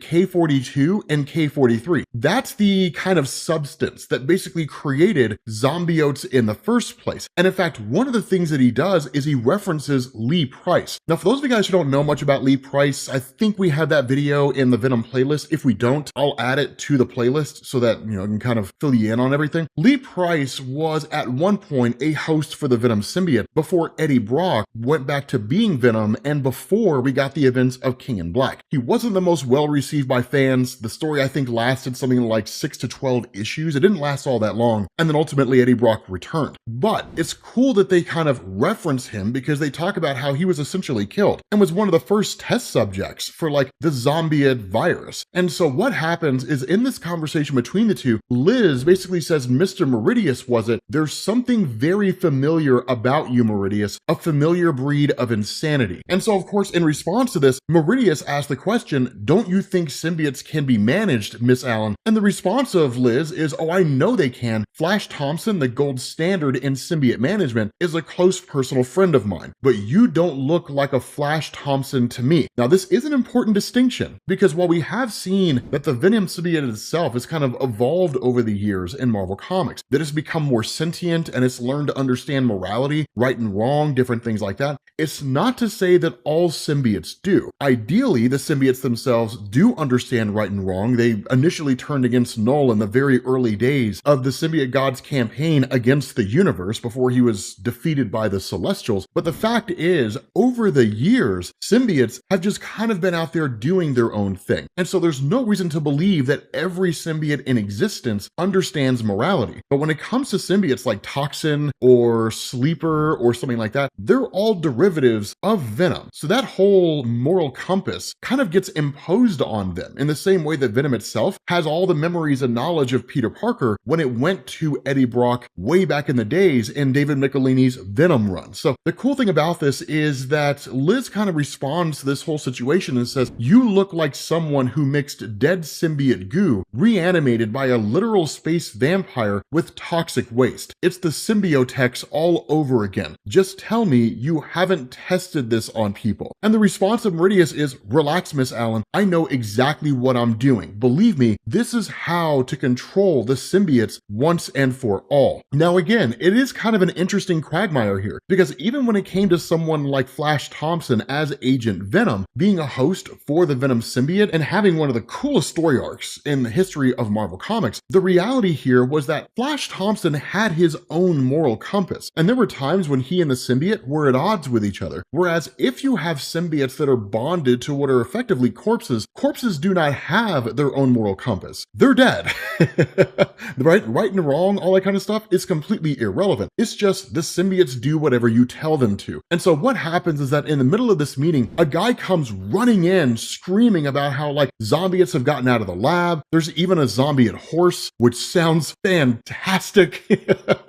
I really hope we get that, but like they're running amok through the city of New York. And so what ends up happening is Meridius takes one of the guys, Carlton Drake, and just like infects him with the zombiote virus, right? The newer version of the zombiote virus, not the one that's kind of infecting all those people who are running around out there in the city. It's a live human test subject. This dude immediately starts attacking everybody. Now, here's the kicker about this, and this is the thing that Liz Allen seemingly does not fully comprehend here. One of the things that we'll kind of revisit here in a second when we switch over to Eddie Brock and Spider-Man is the idea of Meridius and Tyro and all those guys and how they specifically tie into Eddie Brock. But the long and short of this is that Meridius can control symbiotes. So the question is, can he control the zombiote? And it looks like it. The reality here is that Carlton just kind of looks like a mindless monster just attacking everything. And because Liz Allen has a symbiote of her own in the form of Misery, it's something that Meridius didn't necessarily plan for. He is able to like momentarily distract her and then just like punch her out of the building and just sort of send her flying down. But following the quote unquote ending of this meeting, Cletus Cassidy Carnage shows up. And that's not an encounter that we've had before. Meridius, being as powerful as he is in relation to symbiotes, coming across Cletus Cassidy, right? Because one of the things to remember is leading up to this, Carnage traveled the multiverse and basically absorbed all these different powers and abilities of all these different Venoms and made himself immune to virtually every symbiote weakness that exists out there. The only symbiote that can defeat him in the here and now, as we mentioned before, is Anti-Venom, the symbiote specifically existing for the purpose of destroying other symbiotes, right? So what you end up doing is switching over to Peter alongside Bedlam and Eddie Brock. Now, it's kind of a little bit of an explanation here, and this is one of the things that we've explained before, so again, a little bit of the quick and dirty one. When Eddie Brock initially defeated Null the symbiote god at the end of the King in Black story, he went on to basically die, right? He goes into the afterlife, and then he encounters these different versions of himself. Bedlam is each version of Eddie Brock. It's best easier to understand if you look at them as like the stages of grief in learning about your own death. And so Bedlam just represents unbridled rage, right? The part of Eddie Brock that has no real remorse and is just a complete and total psychopath. But it also makes Bedlam incredibly powerful. Not only that, of course, as we saw in the previous video, that the main Venom symbiote itself was previously bonded to Dylan. At this point, it's bonded itself to Peter Parker because the symbiote doesn't trust itself with Eddie or Dylan, believing that it'll get them killed or something along those lines. And so what happens is with Spider-Man showing up here on the scene and basically re-encountering Eddie Brock with all the new powers that he has, which is to say he's effectively equal to Meridius in terms of what he can do and potentially even more powerful, right? He can reconstitute himself from the dead, all that kind of good stuff. The Venom symbiote talks to Peter and it says, Peter, you should let me talk to him. I know Eddie. And the response of Peter is, yeah, but you're too close, Venom. I've got this. And that's what the Venom symbiote kind of muses to itself, right? It says, and I believe him. I am too close to Eddie and to his son, Dylan. I can't trust my instincts. I cannot trust myself. Let Peter explain. Let Peter have control. It's better that way. It's easier. So Peter says somebody had to put Venom on or he was going to die. And I figured you and Dylan might need him. But where Eddie extends it out and says, yes, that's great, right? I really need Venom. The response of Peter is, but here's the thing though, right? I've had your symbiote for a little while and we've come to an understanding. And from that place of understanding, I'm going to be honest here, pal, you do not look like a safe pair of hands. You're reckless. You would put him in danger. And he says, and I'm not sure Venom's so good for Dylan either. Venom sure didn't think so. And from what I overheard earlier, it's mutual. Here's my idea. You're worried about Dylan getting the symbiote, and he sure seems worried about you. So maybe the smart play is for me to keep him. A neutral third party. I'll rock the chains until you guys have worked things out. I mean, the chains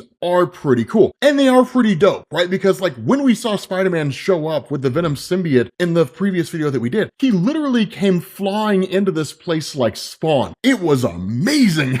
It was one of the coolest things. And so ultimately, Eddie kind of gives ground, at least seems to. He says, like I said, you're right, Spider-Man. We should definitely stick to costume names. You want to be Venom? Then I'll be Bedlam. And so literally Eddie Brock absorbs the Venom symbiote onto himself. Now here's one of the kickers about what's going on here. Since the end of the traditional Venom run, which I guess is still kind of continuing technically as part of Venom War, there's been a lot of implication that Eddie Brock is becoming unhinged, right? Because one of the things to remember is that these different versions of Eddie, Bedlam, Tyro, so on and so forth, it's a progression, right? Eddie initially emerged out in the garden, right? The black garden of the symbiote matter. And then over time, as he learned about his own death and what was going on out there in the world, he was shifting through these stages of grief. One of those was Bedlam. And so in effect, because Meridius is another stage of evolution, right? Not really acceptance per se, but if anything, like denial to his fate, right? The fact that he's going to become the eventuality, that Eddie Brock is becoming Meridius. He's becoming psychotic. He's becoming crazy, right? He's becoming more corrupted by the power that he wields. And so that's why he really seems more like a villain than the hero that we've known for quite some time. And so when he dons the Bedlam symbiote, it enhances his abilities, right? Bedlam is stronger and faster than Venom traditionally is. And even the symbiote comments on this, right? It says, I know Eddie well. Even like this, I know him well enough to predict his moves. Call it symbiote sense. Combined with Peter's reflexes, it's poetry in motion. Every movement feels easy. So right. That doesn't mean I'm happy. I'm not enjoying fighting Eddie, but it is kind of nice to be rebonded to Peter. Because one of the things to know is that Peter hasn't fought Bedlam like this before, with like the Venom enhancements and so on and so forth. And I don't think Peter has actually fought Bedlam at all. He may have at some point, but the fact is, like, Peter is to a degree kind of in over his head, because what it does is it switches over to Dylan and his forces, which is basically Red Goblin, the grandson of Norman Osborn, the Green Goblin, Toxin, who is quote unquote the son of Venom, if we want to look at it that way, and Flexo, who we haven't actually talked about before. The long and short of Flexo is not overly important in his history or anything like that. He is a symbiote that was basically transformed into kind of a robot. He's more of like a solid symbiote form, almost like a robot, as opposed to like organic and moving the way that you normally see symbiotes function. But it's also Sleeper here. Now, like I said, Sleeper is ridiculously capable, right? I mean, this is a symbiote that exists for the sole purpose of espionage. He's like a one-man Black Ops team, right? It's crazy how capable Sleeper is. But at the end of the day, it all comes down to Dylan, because one of the things to remember is the other half of this story is that Dylan was met by his future self. And seemingly in that future, the world has gone to pieces and has been taken over by Venom. Now, the kicker about all this and the way it seems to be going here, if I'm just speculating, is that in that future that adult Dylan comes from, that Eddie Brock regains the Venom symbiote and he goes insane just like Meridius did. And he takes over the world and kills all the superheroes, replacing them with symbiotes in and of itself. So the fact is, we don't know exactly how things are transpiring, but it's Dylan who has part of the information trying to avoid some unguaranteed and nebulous future that he knows and that we know virtually nothing about. And so that's why Sleeper asks him, like, what do you want us to do, right? You're the one calling the shots here. You're the one trying to quote unquote prevent this dark future. What's the next move? Now for Spider-Man himself, right, while Dylan's sitting there trying to figure it out, Spider-Man going off against Bedlam is amazing. But in a lot of ways, his traditional tips and tricks don't work, right? Because one of the things that we learned in like Dan Slott's Renew Your Vows is that Spider-Man cracks jokes when he's fighting villains because it makes the villains think he's not taking the fight seriously. It doesn't work with Eddie Brock. Eddie Brock knows all of Spider-Man's moves. He knows that Spider-Man cracking jokes is designed to kind of throw him off guard. It doesn't work. Even when he tries to web him up, Eddie Brock just grabs the web chains and yanks Spider-Man down to the ground, right? So like none of his traditional moves are working here. And so what happens is that Eddie, in control of Bedlam, wants to end this fight in the here and now and be done. Take the Venom symbiote back and launch whatever his campaign is, that he absorbs the last two versions of himself, right? So at this point, it's Eddie controlling Bedlam, and then there's just Meridius out there. So as you guys can tell over the course of the story, it's Marvel slowly eliminating all these alternate versions of Eddie to the point where it's just Eddie himself, probably absorbing all these symbiotes and attaining an immense level of power. And that's exactly what happens here, right? He says, more fuel for the fire. And where Peter's like, did you just eat them? His response is, not anymore. They were weak. Now their mass makes us bigger and their pain makes us stronger. Now the cool thing is the Venom symbiote notices and comments on the mood of Peter. And he says, Peter's anger bubbles and boils through me. I can feel it building. Or is it my anger that's building? And he's like, how much of this is my influence? I've rarely gone against my hosts. I do not take control of them, but from them, they are my direction. Now, there is no direction. We are out of control. I don't know what to do. Because one of the things that the Venom symbiote itself has been struggling with, and the reason why it didn't want to rebond to Dylan and why it's afraid of bonding to Eddie, given the fact that Eddie is slowly going insane, is that the Venom symbiote seemingly corrupts its host. It doesn't believe that it's inherently good or can be inherently good. It brings out the darker side of everybody that it bonds to. And so because of that, when it's bonded to Peter, that's the question, right? Is Peter legitimately angry because that's just how he feels? Or is he influenced by the symbiote and Peter's angry because the symbiote's angry? So it's a really, really cool question, right? A chicken and the egg type thing. And so watching all of this, right? Toxin just kind of comments, this is getting crazy, Dylan. We have to do something. Do we help Spider-Man or what? Talk to me, man. I know I said some stuff before, but I don't know what to do here. I admit it, okay? Even without a symbiote, you're our leader. And that's where Sleeper says, we'll all follow you, Dylan, to whatever end and give you whatever you want, whatever you need. And so Dylan finally steps up and says, Sleeper, Flexo, form on me. And they literally bond to him. And so what Dylan does is don what is quite possibly the most amazing Venom suit that I think I've ever seen, because this guy is huge and starts referring to himself as the Prince in Black. And so what this does is kind of a tail end here, is it switches back to Meridius and to Carnage. And there's a kind of back and forth here, right? That again, Meridius is just kind of hell-bent on power and almost corrupted by his abilities. And he's like, it looks like chaos, random events smashing into each other, no order, no pattern. But people like us know better, don't we? The random cruelty of the universe contains an implicit order, a beautiful design if you're high up enough to see it. The zombie symbiote plague is spreading fast. Soon, it'll be endemic, an unstoppable wave of symbiosis. And that's how I want everything. I want my garden without leaving this chair. And that's where Carnage responds and says Cletus would have called that boring. And where Meridius doesn't realize that this is just the Carnage symbiote taking on the form of Cletus Cassidy, the response from Carnage is, it's a long story. But I think this version of you is just fascinating. And so that's where Meridius is kind of like, after our last meeting, you'll forgive me for not being thrilled by that. What did bring you here exactly? Why now? What do you want? And that's where Carnage reveals the true plan that he has in mind. He says, oh, Meridius, what does any good Satan figure want? The soul of Eddie Brock,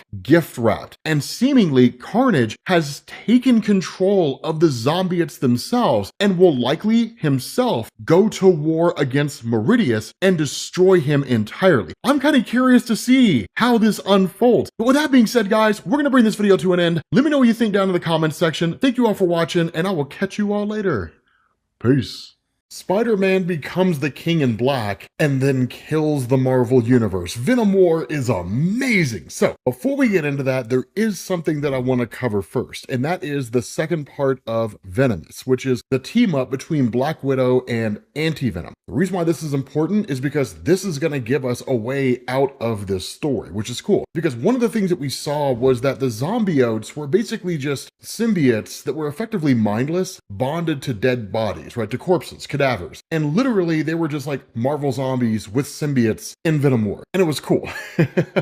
Now the thing about this is that this technically takes place before the main symbiote story, but Marvel's not releasing the comics in reading order. They're releasing them whenever it is that writers get it done, which is one of the biggest issues Marvel has and has always had when it comes to crossover events. Also, the green guy in the shirt is wearing Crocs. We just need to say that. So one of the things that happens in this story is that Anti-Venom realizes he can cure the symbiotes of the zombies themselves. Now, the reason why this works, and of course, most of you guys who are familiar with Agent Venom already know this, is that as Anti-Venom, he's quite literally the antithesis to symbiotes, right? He's like one of the only people out there that can defeat God Carnage, things like that. But he literally destroys or annihilates symbiote matter. And that's what's going on here. That in effect, Anti-Venom, his fists, basically are the cure for whatever ails these people.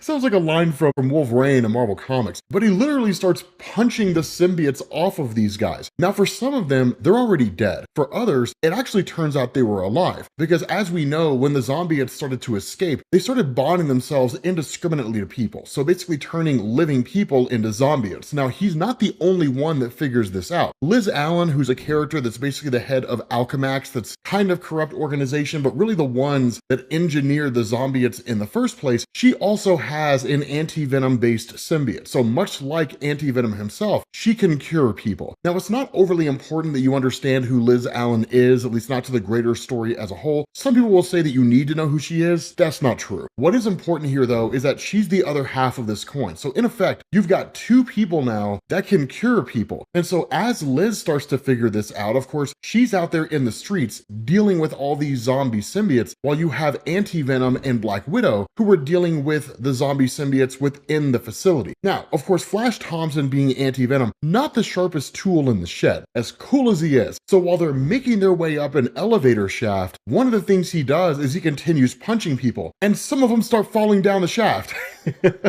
And the thing about this is, because they're all zombie symbiotes, you don't know who's actually alive or dead under the symbiote itself until you knock the symbiote off of them. And so for a couple of these folks, they were actually living. Now, of course, it's due to the quick thinking of Black Widow that they're essentially saved. But the fact remains that once they get back up out of the elevator shaft, these symbiotes have already escaped. And one of the cool things about them is that because they are part symbiote, they have all the capabilities that a symbiote normally has, namely super strength, the ability to dodge Spider-Man's spider sense, as well as the ability to use their symbiote matter to swing around. And so what goes on here is that because the group meets up with Liz Allen and they end up realizing on a viewfinder is the main conflict with Venom War itself, which is Eddie Brock as Venom alongside Spider-Man with the Venom symbiote, as well as Eddie's son Dylan. Anti-Venom takes off to deal with that. And so what that means is that the Venomous book shifts away from being a Black Widow and Flash Thompson book, and it becomes a Black Widow Liz Allen comic, which I'm not overly against. I'm actually kind of curious to see where things go. Now, there is also the second issue of the Zombiettes comic. It was really cool with the first issue because basically it just dealt with like the Zombiettes running around the city outside of what we were just talking about a second ago. The problem with the second issue is that it largely focuses on She-Hulk, and so the comic just really isn't all that great. And so this is when you switch over to the main Venom War story itself, specifically focusing on Carnage and Meridius. Now remember, Meridius is the most powerful of all the symbiotes who are here outside of Carnage. The Carnage, as we mentioned before, has basically attained godhood, and there's a reason why he's called Symbiote Satan, because he has all the strengths of symbiotes with none of their weaknesses. At the moment, the campaign of Meridius and Carnage is basically aligned here because they both want to see Eddie Brock, the current King in Black, destroyed. One, because it would allow Carnage to basically kill him and take his place as the King in Black, and of course Meridius would ultimately stand against it, but Meridius doesn't realize how powerful Carnage is. And so most likely when the conflict comes down to the two of them, that Carnage would destroy Meridius. But for the moment, Meridius is just kind of watching everything unfold and just sort of waiting to see how the dust settles. Because remember, as the most powerful symbiote here, he controls seemingly all the other symbiotes. And yes, he is a version of Eddie Brock from the future, but that'll be a little confusing given how deep we are in the story. But with all these zombiotes running around and converting normal humans into zombie symbiotes, they would all fall under the control of Meridius so long as Eddie Brock can be dealt with and effectively eliminated. But one of the things that Carnage tells Meridius is that he's operating in a vacuum, that he's not looking at the bigger picture. Because what he says here is he says the zombiote strain already spreads like a disease, with a single bite propagating within each new host, living or dead. Corpses become crawlers, shambling mindful remnants, but living victims are even more dangerous. They retain all their original speed, all their strength, and any special powers. And these swingers can draw on the symbiote's innate abilities as well. And so the contagion spreads, generating new symbiote matter under my control. Eventually, I'll have enough to rebuild the garden that you destroyed in the future, but thanks to Venom, it'll be new and improved, a Venom world. And in the future I'm building, it'll be all mine, not my idiot son's. So when you showed Eddie that vision, I'm afraid you only helped me, Carnage. I hope there are no hard feelings. I'd hate for us to fall out now. And so what Carnage says here is he says, I know a winner when I see one, and I'm happy to watch you work, but have you really thought of everything? And where Meridius asks the question, right? Like, is this where you show your true colors, right? Are you really going to try to kill me? That kind of a thing. You know, the pig sticker, as he calls it, that Carnage corrects him, right? He's like, it's the all blood, the necro spear. And you of all people know how powerful this weapon can be. And so he tells him, like, I wanted to give you a friendly warning. He says, no matter how much you may have rigged the game, there's always a wild card. The one person that Meridius seemingly didn't count on here was Flash Thompson Anti-Venom, that an anti-venom can basically cure normal people. Now, a lot of this is really hitting at the idea that Meridius is getting carried away with himself, right? That he doesn't realize how powerful anti-venom is relative to his own abilities, right? The best offense is a good defense. And so, of course, this leads to Flash Thompson continuing on his path to basically catch up with Spider-Man and Eddie and all those guys. And then you pick up with like the main conflict itself, right? Dylan Brock, who's wearing Sleeper and Flexo, I'll talk about what that means here in a second, along with the Bedlam symbiote, which is basically Eddie Brock when he's just full of rage, right? Just nothing more than pissed off. And then, of course, Spider-Man with the Venom symbiote itself. Now, one of the things that happens here with Dylan is that when you have Flexo and you have Sleeper, these are both symbiotes. That one of the things to keep in mind about Dylan Brock is that he can control symbiotes, right? He's not as powerful as Meridius, but he can control them nonetheless. Now, of course, Sleeper is just any symbiote out there with its own varying degrees of abilities, but Flexo is one that we haven't talked about. Flexo was a symbiote that arrived on Earth eons ago, and it's more or less been manipulated or used or different things like that by various groups out there. The reason why it's called Flexo is because of the fact that it actually takes on a form that makes it look like a robot. It was kind of goaded into doing that, but it's why it looks so different in comparison to other symbiotes that are there. But one of the things that we saw over the main Venom story was that Dr. Doom, who was time displaced, had come into contact with Flexo in the distant past. I'll talk about why that matters here in a second. But one of the things that goes on is that Bedlam tries to destroy Dylan. Now, of course, Eddie Brock himself shows up here and then basically incapacitates Bedlam, and that's essentially it. For those of you guys who are a little confused by all these different people being called Eddie Brock, is a little bit of a refresher here. Bedlam, Tyro, these different symbiotes, they're all just Eddie Brock over the varying stages of grief, right? So like you find out that you die and you're 8 kinds of pissed off. That's what Bedlam represents, right? That version of Eddie, except, you know, Eddie can talk to himself.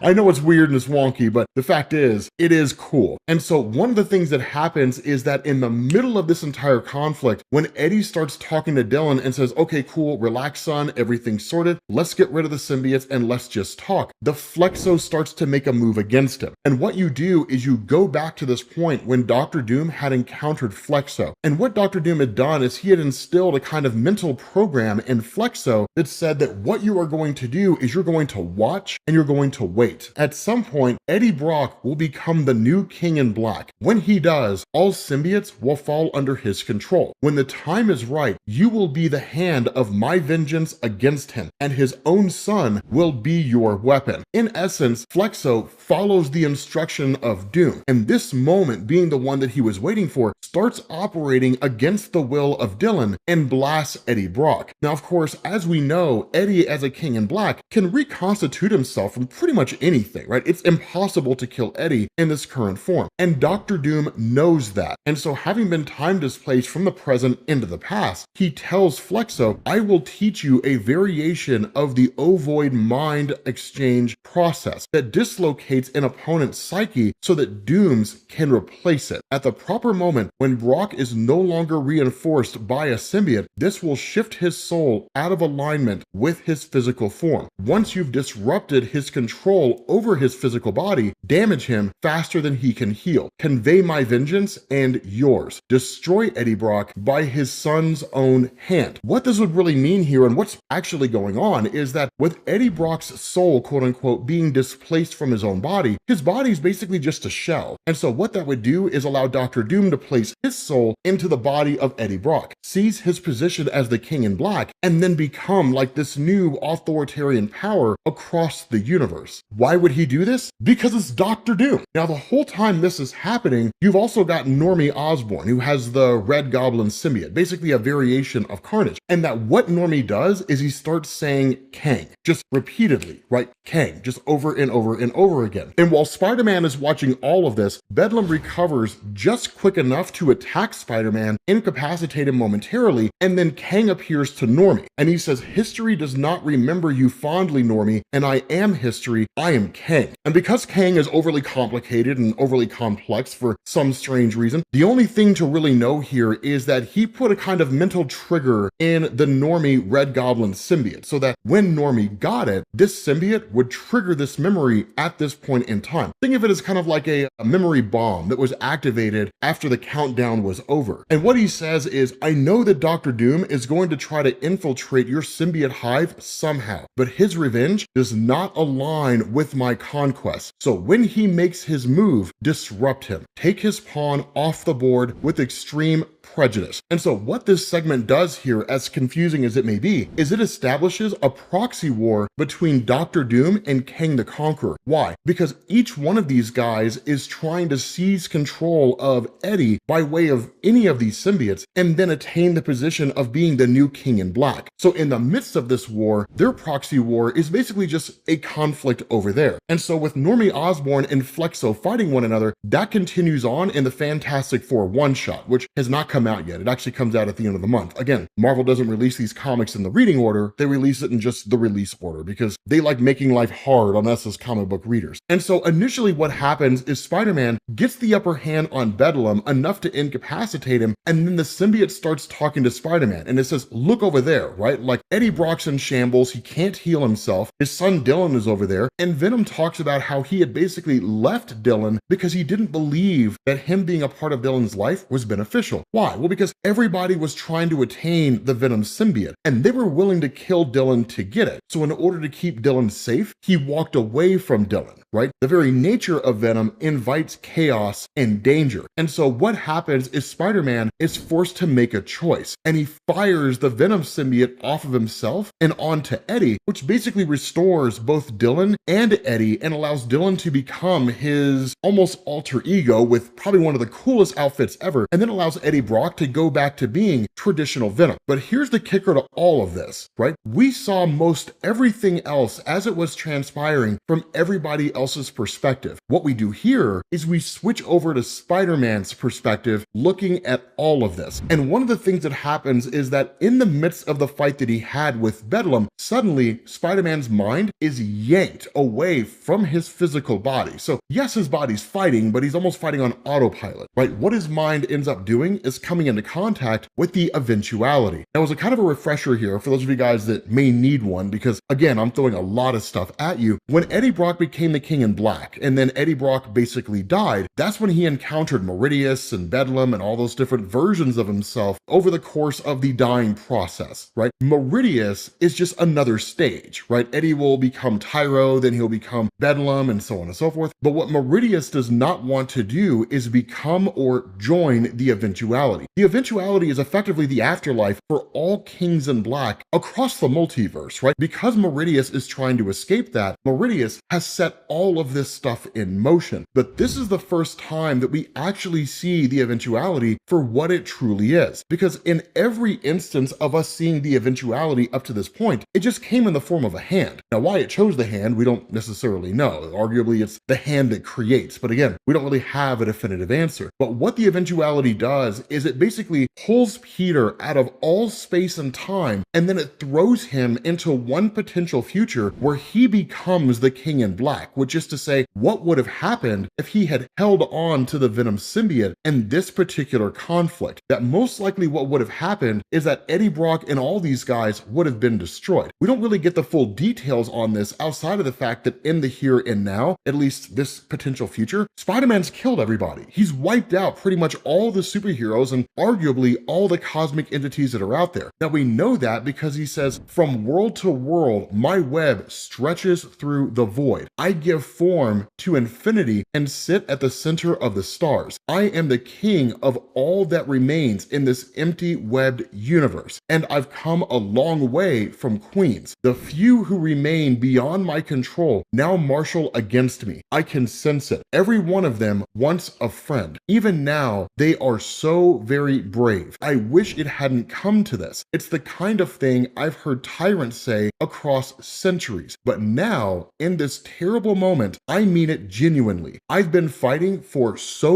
long. Villains, heroes, armadas, empires, ever since that day in New York. My so-called victory, Mary Jane's mastery of the arachneote symbiote, our rule as king and queen, until she was consumed, until our daughter chose the darkness of Groot space over feeling her grief. They'll never understand why I protect them, what I lost all those years ago with a single choice. Instead, they rage against the dying of their chaotic galaxy. I have to remind myself in this moment more than any other, this is my fault. And what we end up finding out is that the marshaling of these forces comes by way of the Guardians of the Galaxy, a ragtag band of superheroes, combined with what looks like Stark tech, alongside Hulkling, who's a shapeshifter, but also immensely powerful and is currently taking on the form of the Hulk, as well as the Silver Surfer and Arachneote. Now, one of the things to know is that despite the fact that this is the Guardians of the Galaxy and they are traditional superheroes and Spider-Man is usually a superhero to them, that what they end up doing is approaching this with the idea that like Spider-Man has to die. But one of the coolest things about this is it shows just how capable Spider-Man really is and why Spider-Man is able to survive most circumstances when he shouldn't, right? Because what happens is Star-Lord is like, one last ride, Guardians, and Rocket Raccoon's like, speak for yourself, I'm still planning on living forever, and kind of a little bit of banter back and forth. But we're also told we get one chance at this, so we hit him hard. His spider sense will have told him we're coming. So all we can do is forget the man he was and show no mercy. And the Silver Surfer even says he's defaced the spaceways beyond recognition. There is no longer mercy to offer. And so they just go full on into the assault. And they do everything they can, but it doesn't make any difference. Because between Spider-Man's spider sense as well as his capabilities as a King in Black, harnessing the power of the symbiotes, they all die like that. I mean, it's not even any contest at all. And that's one of the reasons why Spider-Man is so incredibly powerful. It's his spider sense, right? If you were to take Spider-Man's spider sense away, anybody could kill him under virtually any circumstance. Shoot him with a sniper rifle from a rooftop, it doesn't really matter. But because of his spider sense, even if he doesn't exactly know what danger is approaching and doesn't know exactly how to counter, he does know something's happening. And so he needs to move or bob or weave or dodge or whatever the case happens to be. be, right? Movement is life. And so what Spider-Man does is with his spider sense, he takes them all out so fast. It's kind of incredible to see. And so finally, he comes to Arachnio and he asks, he says, was this what you wanted, Arachnio? You weren't satisfied consuming my wife and my friends. You had to consume their futures as well. And that's where Arachnio asks, like, what futures are you talking about? You never trusted anyone after you lost Mary Jane. You blamed yourself. You blamed us. You blamed your daughter. And where Peter initially kind of lashes out, right? He says, don't dare talk about my daughter, that sort of thing. That what Arachnio says is you didn't lose her, you just couldn't see. And Peter, kind of overcome by grief and anger, doesn't really listen to anything Arachnio is saying. Instead, he says, I see the entirety of time. I see through every symbiote in every moment. Everything I've done was for my family, but they're gone. And that's where Arachnio says every symbiote except us. And that's when you realize Arachnio is his daughter, that they were never actually gone from Peter, they simply weren't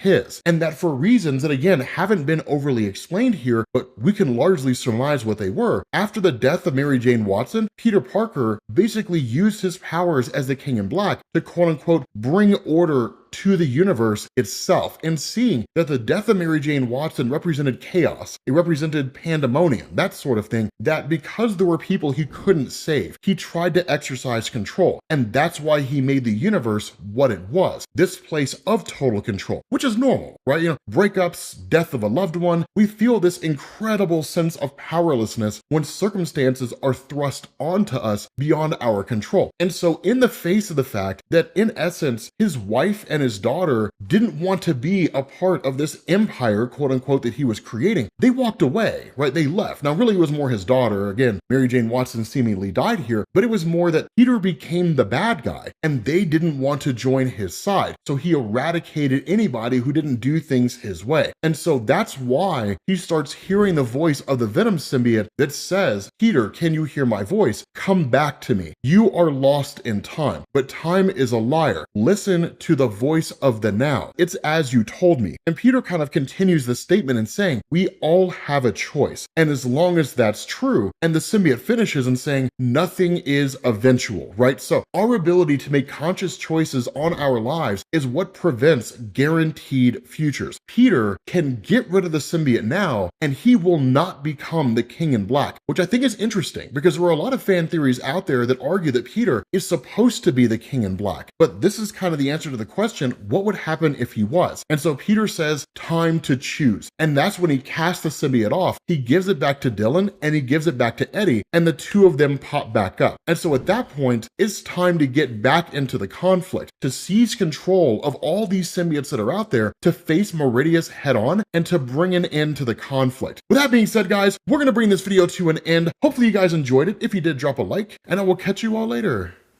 Peace.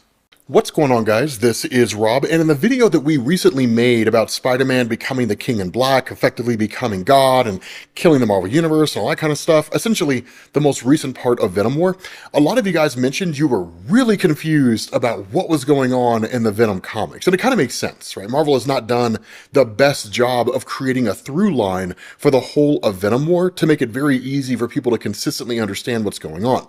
So I'm going to do that for them. Now, there's going to be four main parts of this that we're going to talk about. The first part is Spider-Man, the second part is the Venom symbiote, the third part is Eddie, and the fourth part is Carnage. So let's start this through line by winding the clock all the way back to the very beginnings of the universe, and let's talk about Null the symbiote god and the King in Black. Now, most of you guys have heard of the Beyonders in Marvel Comics. They've had all kinds of wild and funky stories, and most recently in Jonathan Hickman's Avengers and New Avengers when they laid waste to creation.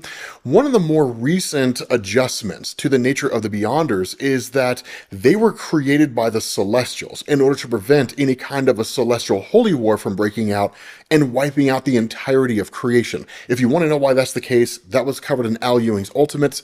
We did cover it. I'll post a link to it at the end of this video.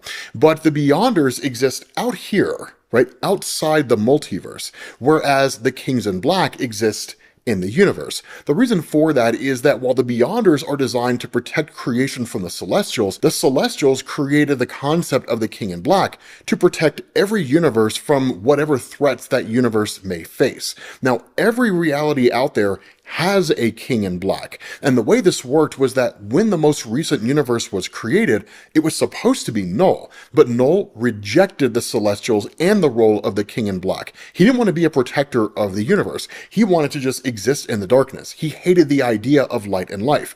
So Null went to war against the Celestials. Now, during this war, he killed one of the Celestials and then used that celestial energy to create what was called the All-Black Necro Sword, and then used that sword to wage war against essentially the whole universe. That what he did is, much like Gore the God Butcher who came after, Null started traveling the universe and killing every single god he could possibly find. The difference between Gore and Null is that Gore just wanted to see the gods die. Null wanted to conscript those gods into an army that he was building by using them as new hosts for what was effectively the All-Black itself. Basically, symbiotes, right? He was the one that created them. And by taking these individuals and bonding symbiotes to them, they would be part of his army, and they would eventually allow him to destroy all the Celestials and then wipe out all of creation. Such as it was, Null was defeated by just some god somewhere. He ended up crash landing on some barren planet along with this god.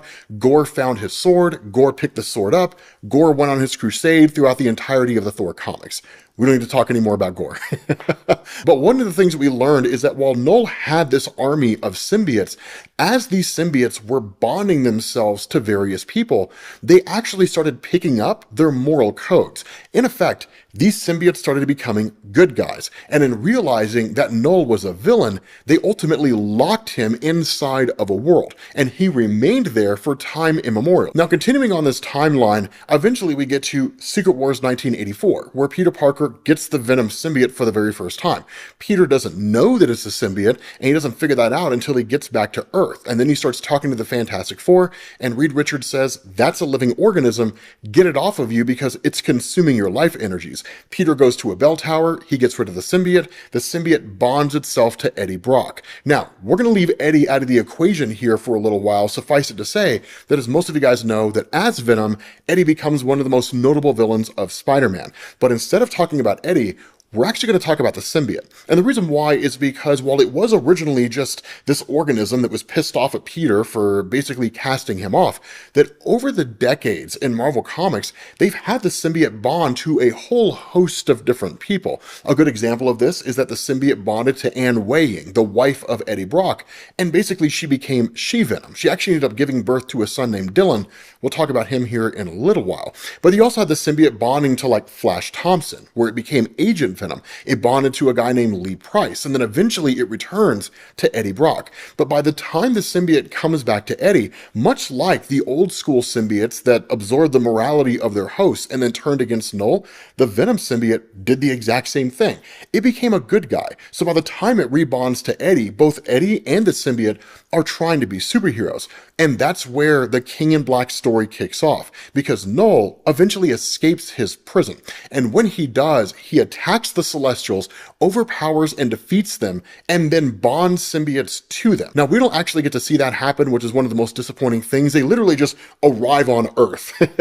Now, Null did stuff like destroying the Sentry and so on and so forth, so he had some pretty significant moments during King in Black. But over the course of the King in Black event, while it basically looks like Null is about to destroy everybody, and there's all kinds of other plot threads going on that we don't necessarily need to go into here, that what Eddie Brock does is he attains what's called the Unipower. Those of you guys who remember the quantum realm in the Marvel Cinematic Universe, that's the microverse in Marvel Comics. And it permeates with a source of energy called the Unipower. And those individuals who have the Unipower end up becoming a superhero called Captain Universe. You may have heard of that character in your travels in Marvel Comics. Well, that's what happened to Eddie Brock. And Eddie Brock destroys Null, the symbiote god. What's so interesting about this is that while Null had rejected the idea of being the King in Black within the main Marvel Universe, the very fact that he was controlling the symbiotes, even though he was doing nefarious things, that's what a King in Black does, right? It controls the symbiotes to protect the universe, except Null was attacking the universe. And so after Null's death, Eddie Brock officially joins the symbiote hive mind and becomes the new King in Black in Marvel Comics. Now, this is where we revisit the idea of Eddie's son, Dylan. We're not going to go into all the other stuff about him in an alternate reality and things like that. That's unnecessary here. Venom Beyond, I think, is what that was called.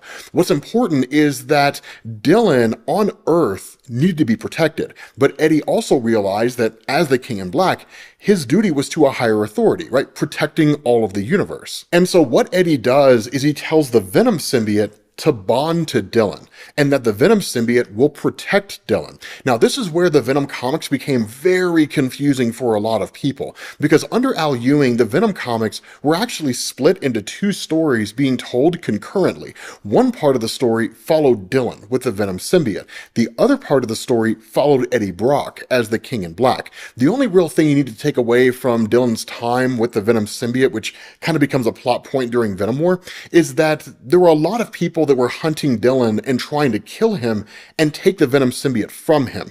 And so over time, the symbiote comes to believe that it's a danger to Dylan. And so by the time you get to the beginning of Venom War, the symbiote had basically sent Dylan into hiding and then abandoned him, right? Like took off and rebonded itself to Peter Parker at the beginning of the Venom War event, which is why Peter had the Venom symbiote again. But I digress, we're getting a little ahead of ourselves. So what ends up happening here is that as part of the Venom run from Al Ewing on the Eddie Brock side, Eddie Brock eventually dies, and when he does, he wakes up in a place called the Garden. Now, we didn't really know much about the Garden, and Eddie didn't know anything about the Garden. Instead, he ended up meeting what were basically these other Kings in Black. And initially, the Garden seemed like this kind of multiversal hub, right, where these Kings in Black were just other versions of the Kings in Black from across the multiverse. That was not the case. Instead, what we ended up finding out here is that these versions of the Kings in Black that Eddie saw were him. And the best example that I've been able to offer here is the 5 stages of grief, right? I've mentioned it multiple times in the channel, so if you've heard it before, bear with me here. But imagine some kind of like personal trauma befalls you, and you end up experiencing the 5 stages of grief, right? Anger, denial, bargaining, depression, and acceptance.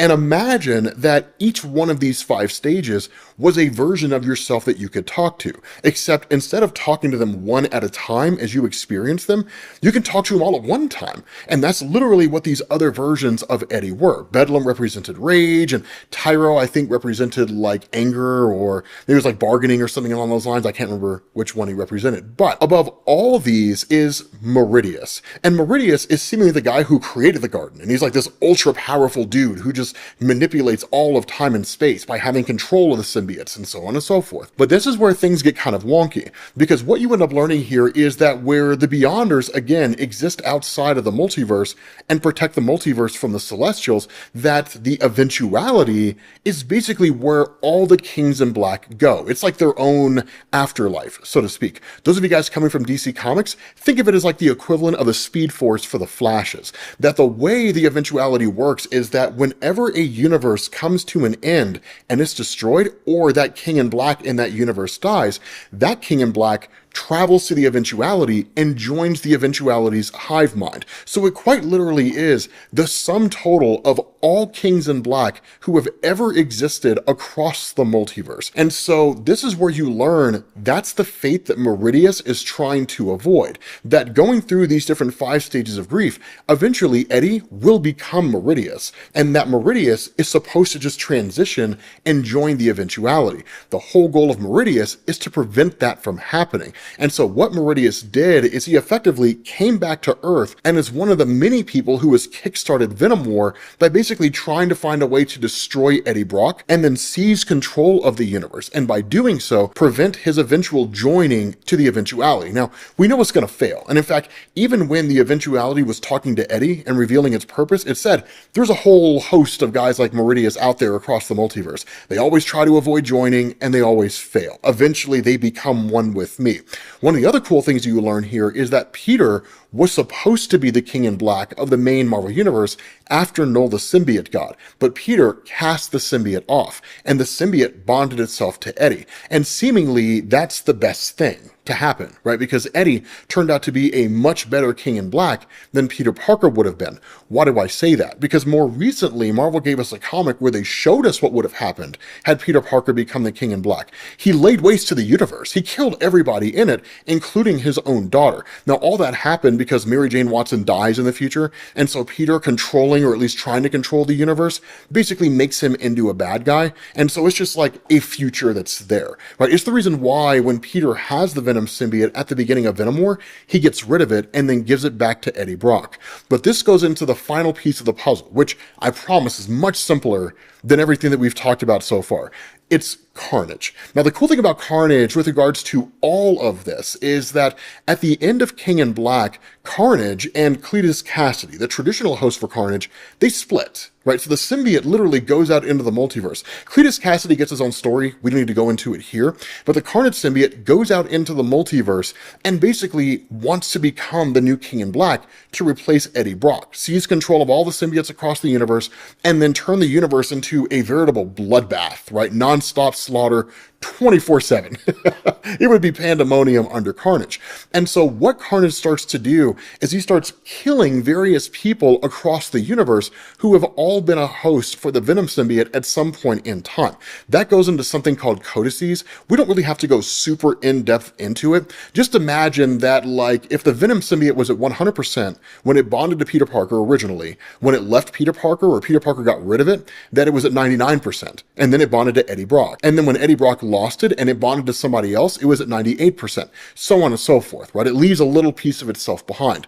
That's what codices are. And with Carnage tracking down all these individuals and taking their little codices away, in effect, it gave him more and more control over symbiotes themselves. And so while he did this, he then went out into the multiverse and he started killing all these different versions of Venom that he could find across the whole multiverse. The reason being because there were versions of Venom out there that were immune to fire. They were immune to sonics. They were immune to all the traditional weaknesses that symbiotes normally have. It was basically just Carnage amassing huge levels of power. By the time you get to the end of that Carnage storyline, he's effectively godly in terms of the power that he has. But he's taunted by the fact that in reality, gods are gods because people worship them, not because of the power they have. And so Carnage full stops his campaign, comes back to Earth in what's now the current Carnage run, and then starts killing people that are named after the apostles of Jesus, and builds a kind of religious following around himself. And so what's happening right now with Carnage in Venom War is that with this whole new level of power that he has, that makes him every bit as powerful as Meridius and seemingly Eddie Brock, is that he's working alongside Meridius to destroy Eddie Brock. And then seemingly, if they're successful, Carnage will either destroy Meridius or Meridius will destroy Carnage. Who knows what's going to happen? But that's kind of just the broad strokes of what's happening right now with regards to Venom and Marvel and the Venom War event. It should get you caught up. Hopefully it all makes sense. Feel free to ask any questions down below if you have them. I'll try to answer them as best I can, or somebody else will get to them. Thank you all for watching. Hopefully you enjoyed this video. If you did, drop a like, and I will catch you all later. Peace.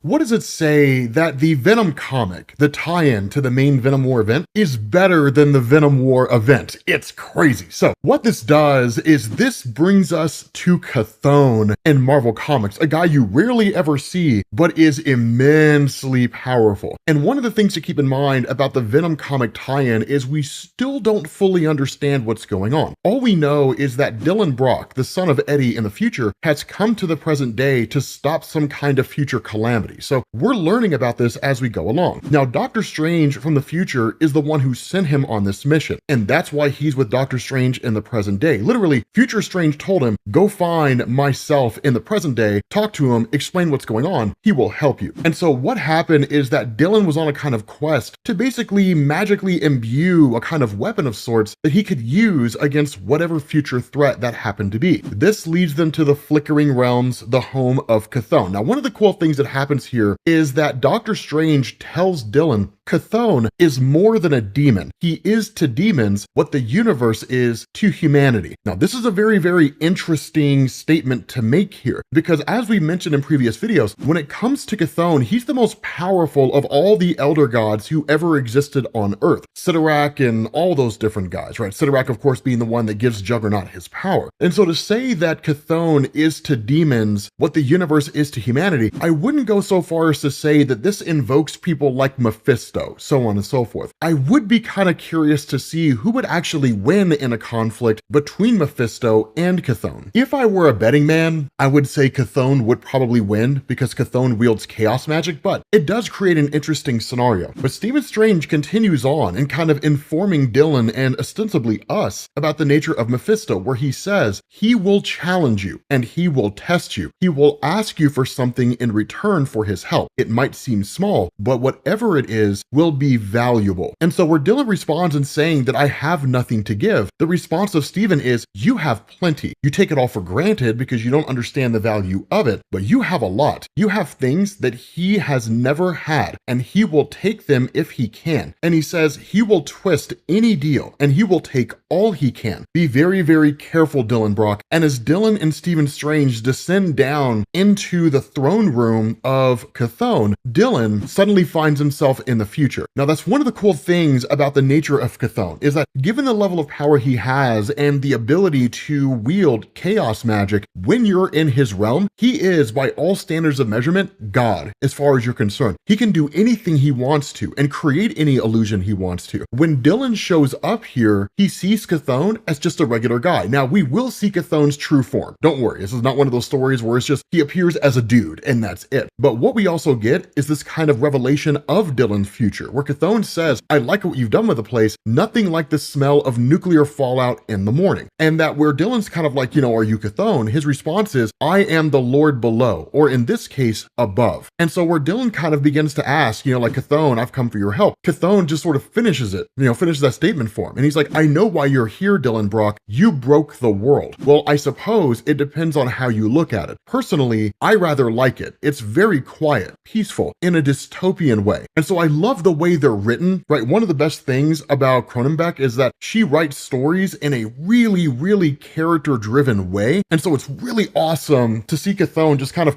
relating to Dylan as like a regular guy. And so Chthon is like, listen, right? What's that noise? And Dylan doesn't really know if what he's seeing is real or not. And that's what you're dealing with when you come across a being, and really a demon, as powerful as someone like Chthon. His ability to alter reality within his own dimension is on such a scale that for the average person, there is no differentiation between what's real and what's false. Not until the illusion is pulled back and reality is shown to you for what it really is. And so where Dylan doesn't really understand what's happening, I mean, he kind of does, but he doesn't. He asks, is this real? And the response of Chthon, it's as real as anything. And so it's basically him saying like, I mean, I guess, we're in my realm, but what I do here can and will kill you if you let it. And so that's when Dylan comes across these, again, kind of symbiote hybrid type things, and he just kind of tries to fight them off as best he can. Again, we're not given a lot of information here initially, but we are given information here in a minute in terms of what's happening. But what it shows here is that even in the future, when Dylan was facing off against these things, the best he could do was hold his own for as long as he could. But there was no actually defeating them. There was just kind of holding them off temporarily, and that was basically it. Of course, one of them gets their hands on him, and then of course Chthon approaches and says, man, they are fun. And he's like, so let me get this straight. The half symbiote, half machines came along seemingly out of nowhere, and you thought nukes would be the answer. And then he follows up and he says, don't sweat it. We've been taking bets on how long it would be before humanity nuked themselves into oblivion. I had my money on 1962. And so what this kind of establishes here, and this is what Chthon was referring to when he was saying that Dylan was the one that essentially killed the world, is that somehow or another in the future, symbiotes merge with technology. Now, we don't know how, we don't know why, we simply know that they do. And basically like Skynet, right, from the Terminator series, they seem to just kind of become self-aware and then go on the hunt for humanity. And so in response, humanity destroys the world in an effort to destroy the threat. It's a really interesting sort of turn in how humanity handles things. And so in the face of all of this, that Dylan asked the question, will you help us? Will you help me? We have to stop this. And this is where the nature of Chthon comes into play, where he says, I don't know. Your plan is deliberate as it is feeble. Tell me, when you went back in time, you saw your parents. When you were there, why didn't you just shoot Eddie Brock? Why not just kill him? Would it not be easier? You could simply do it now if you wanted to. Because if Eddie Brock dies in the past, Eddie Brock never has Dylan. And sure, Dylan would cease to exist, but that would also mean that Eddie Brock never got the Venom symbiote. And so the series of events that transpire transpired, from Eddie getting the symbiote to his wife Anne Weying, the mother of Dylan, getting the symbiote, giving birth to Dylan, who was born with symbiote powers, despite not actually being a host for the symbiote itself initially, that all those events never would have taken place. And had they never taken place, that future never would have come to fruition. And so again, Dylan asks, is this real? And the response of Chthon, you are asking me to give something of me, yet you are not prepared to give up anything yourself. And that's where Dylan says, I am. If I thought it would help, I would take my father's life. I would give up my own life in an instant. And he says, there is nothing I would not give to stop this. And that's where Chthon says, good to know. And these two little kids just come running out of nowhere, right? Being chased by these kind of monsters. And so Chthon presents Dylan with a test. And he says, I'll do something, right? You want me to do a thing? I will do a thing. He says, you choose. I'll save them or you save them. Which one are you willing to do? And Dylan chooses to save them, essentially at his own life, right? He gets the kids to safety. And then of course, he's met by the return of these, symbiote machines, and they kill him. And that's when he wakes up in the realm of Chthon. And it's cool because Chthon says, you were a fool coming here, Strange. I was before man, I will be after. Why would I involve myself in the downfall of your world? Now, one of the things about Chthon, and I may have referred to him a minute ago as Mephisto, I don't remember, but one of the things about Chthon is that when he's here and when he's always trying to gain access back to Earth, it's because he wants to rule and dominate humanity. And so while he does make jokes about the idea of humanity nuking itself and so on and so forth, he sees himself as the rightful ruler of Earth, i.e. humanity doesn't destroy itself until I say it does, because the human race are my playthings, and I will treat them as such. That's why Stephen Strange responds with the question, does it not bother you that humanity will end without your permission or your influence? And that's why Chthon responds himself in saying, clever little wizard, do not try to twist my thoughts. Because Stephen Strange is walking a knife's edge here. Do not let his confidence fool you. On one hand, he's just kind of like, I need to present the facade that I am confident here, that I understand what I'm doing. And he does understand what he's getting into, which is why the other side of him is terrified, because facing off against someone like Chthon with the vast power he wields, he could kill Stephen Strange like that and not think twice about it, right? So Stephen very much has his life on the line by being here. And that's why there is no disrespect. That's why there is nothing but the recognition of the power Chthon has without him ingratiating himself, where he says, it was an honest question. I have seen this future too. I have my part to play in all of this. My involvement pains me. My future failure, it haunts me. I am asking that you give us a chance. Give him a chance. He stepped in between you and danger, Chthon. And Chthon says, like a dog yapping at an approaching train. Sure, he did it, but he didn't understand the significance of what he was doing. But that's when the children chime in and say, actually, Stephen Strange is right?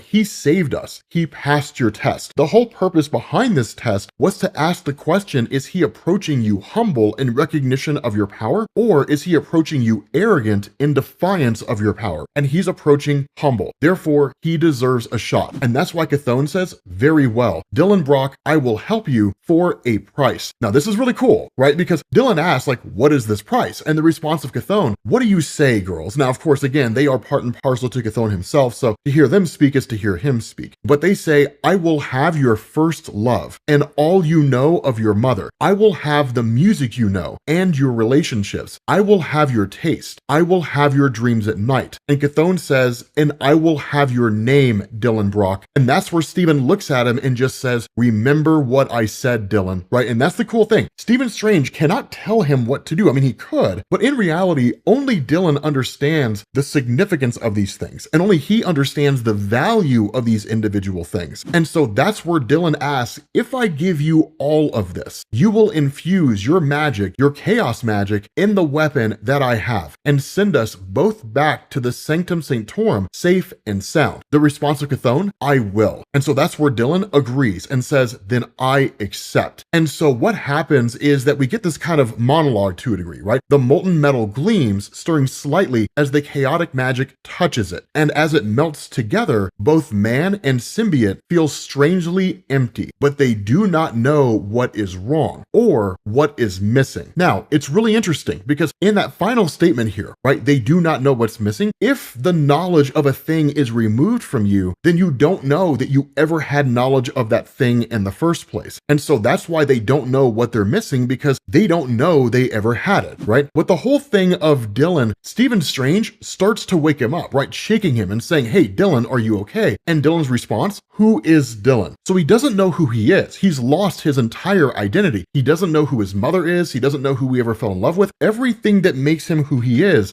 gone. The only thing he knows now is the fact that he's on this mission. But even then, he doesn't know how he got here. He doesn't know exactly what he's supposed to be doing. In a lot of ways, it creates a massive stopgap for him on this mission. But such is the price you pay when you're dealing with a demon like Chthon. And so what happens is Stephen asks, do you still want to continue this journey? And again, Dylan says, of course, I don't know how to get there. But that's when you get this kind of monologue for Stephen Strange, because it says Stephen wishes he could help carry the burden, but it is not yet his time. So Stephen Strange cannot go with him. It's simply not his path. Now, the reality here is just kind of a hand-wavy explanation of the fact that Stephen Strange can't be involved in this. But ultimately, where Dylan asks, like the girls, right, were they real, what I saw there? And the response of Strange is, they were all him, I'm pretty sure. And so ultimately, Dylan thanks him and then passes through the portal for whatever comes next. And it just says he walks. For days, he walks. He doesn't know where he is. He doesn't know where he's going. He simply just comes across this tree in this frozen, barren wasteland. Now, those of you guys who are familiar with Marvel Comics, you already know exactly where he is, right? I mean, it's not that difficult to figure out, but for those of you guys who were unfamiliar with comics, it is kind of a mystery. And so with Dylan and the Venom symbiote working together, that the symbiote says, we've been here before, I recognize that tree. And that's where Dylan gets frustrated, right? Like, what trick is this? Are we walking in circles? And he's like, I can't do this anymore. I can't go any further. But he goes anyway, because the mission has to be completed and the future relies on his actions here. And so as he walks, he ends up coming across a house in the distance. Now, one of the cool things that goes on is he just kind of repeats who he is to himself, right? I am Old Man, I am Venom. I don't know what my actual name is, so Old Man is all he refers to himself as. As he mumbles this to himself over and over, it kind of becomes a bit of condensed language, and he starts saying things like, I am Old Man Venom. So this is cool, because I'm really kind of hoping this is where the story leads, that Dylan does become Old Man Venom. That would be amazing. But as he stumbles across this house, this overwhelming sensation of feeling warm and feeling welcome comes over him. And when that happens, this woman appears and simply says, you must be tired, come in, have something to eat. Now, the narrative as it's being explained here is that while the food doesn't really have any measure of taste or anything along those lines, but that's due more to the deal that Dylan made with Chthon and lost his sense of taste, that he also starts to realize, or really the symbiote starts to realize, someone's poking around in his brain, seemingly this woman, trying to understand who he is, what's going on here, all that kind of stuff, right? It literally says it tingles like a feather brushing over his mind, gently prodding and pushing his thoughts. Now, Venom, again, is the first one to realize it. And that as this mind is kind of scanning over Dylan's thoughts, it realizes that Dylan has no name, that he has no mother, no friends, only a purpose. Now, of course, the Venom symbiote manifests and goes after the woman. And we end up seeing the woman transform into Loki. Now, here's the kicker about this. Number one, we don't know how this version of Loki relates to the God of Stories Loki. We'll probably figure that out in future issues of this tie-in, which is phenomenal. And number two, if